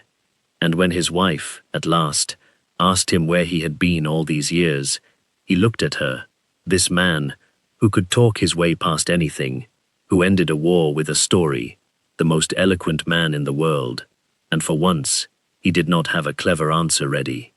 "Where do I even begin?" he said. And that, in the end, is the truest thing he ever said, because the honest answer to where he had been was not a place. It was a person he had to become before he could come home. And the beginning of it, the very beginning, the first pulled trigger of the whole long ruin, was not a god at all. It was a name, shouted across the water, by a man who could not bear to win in silence.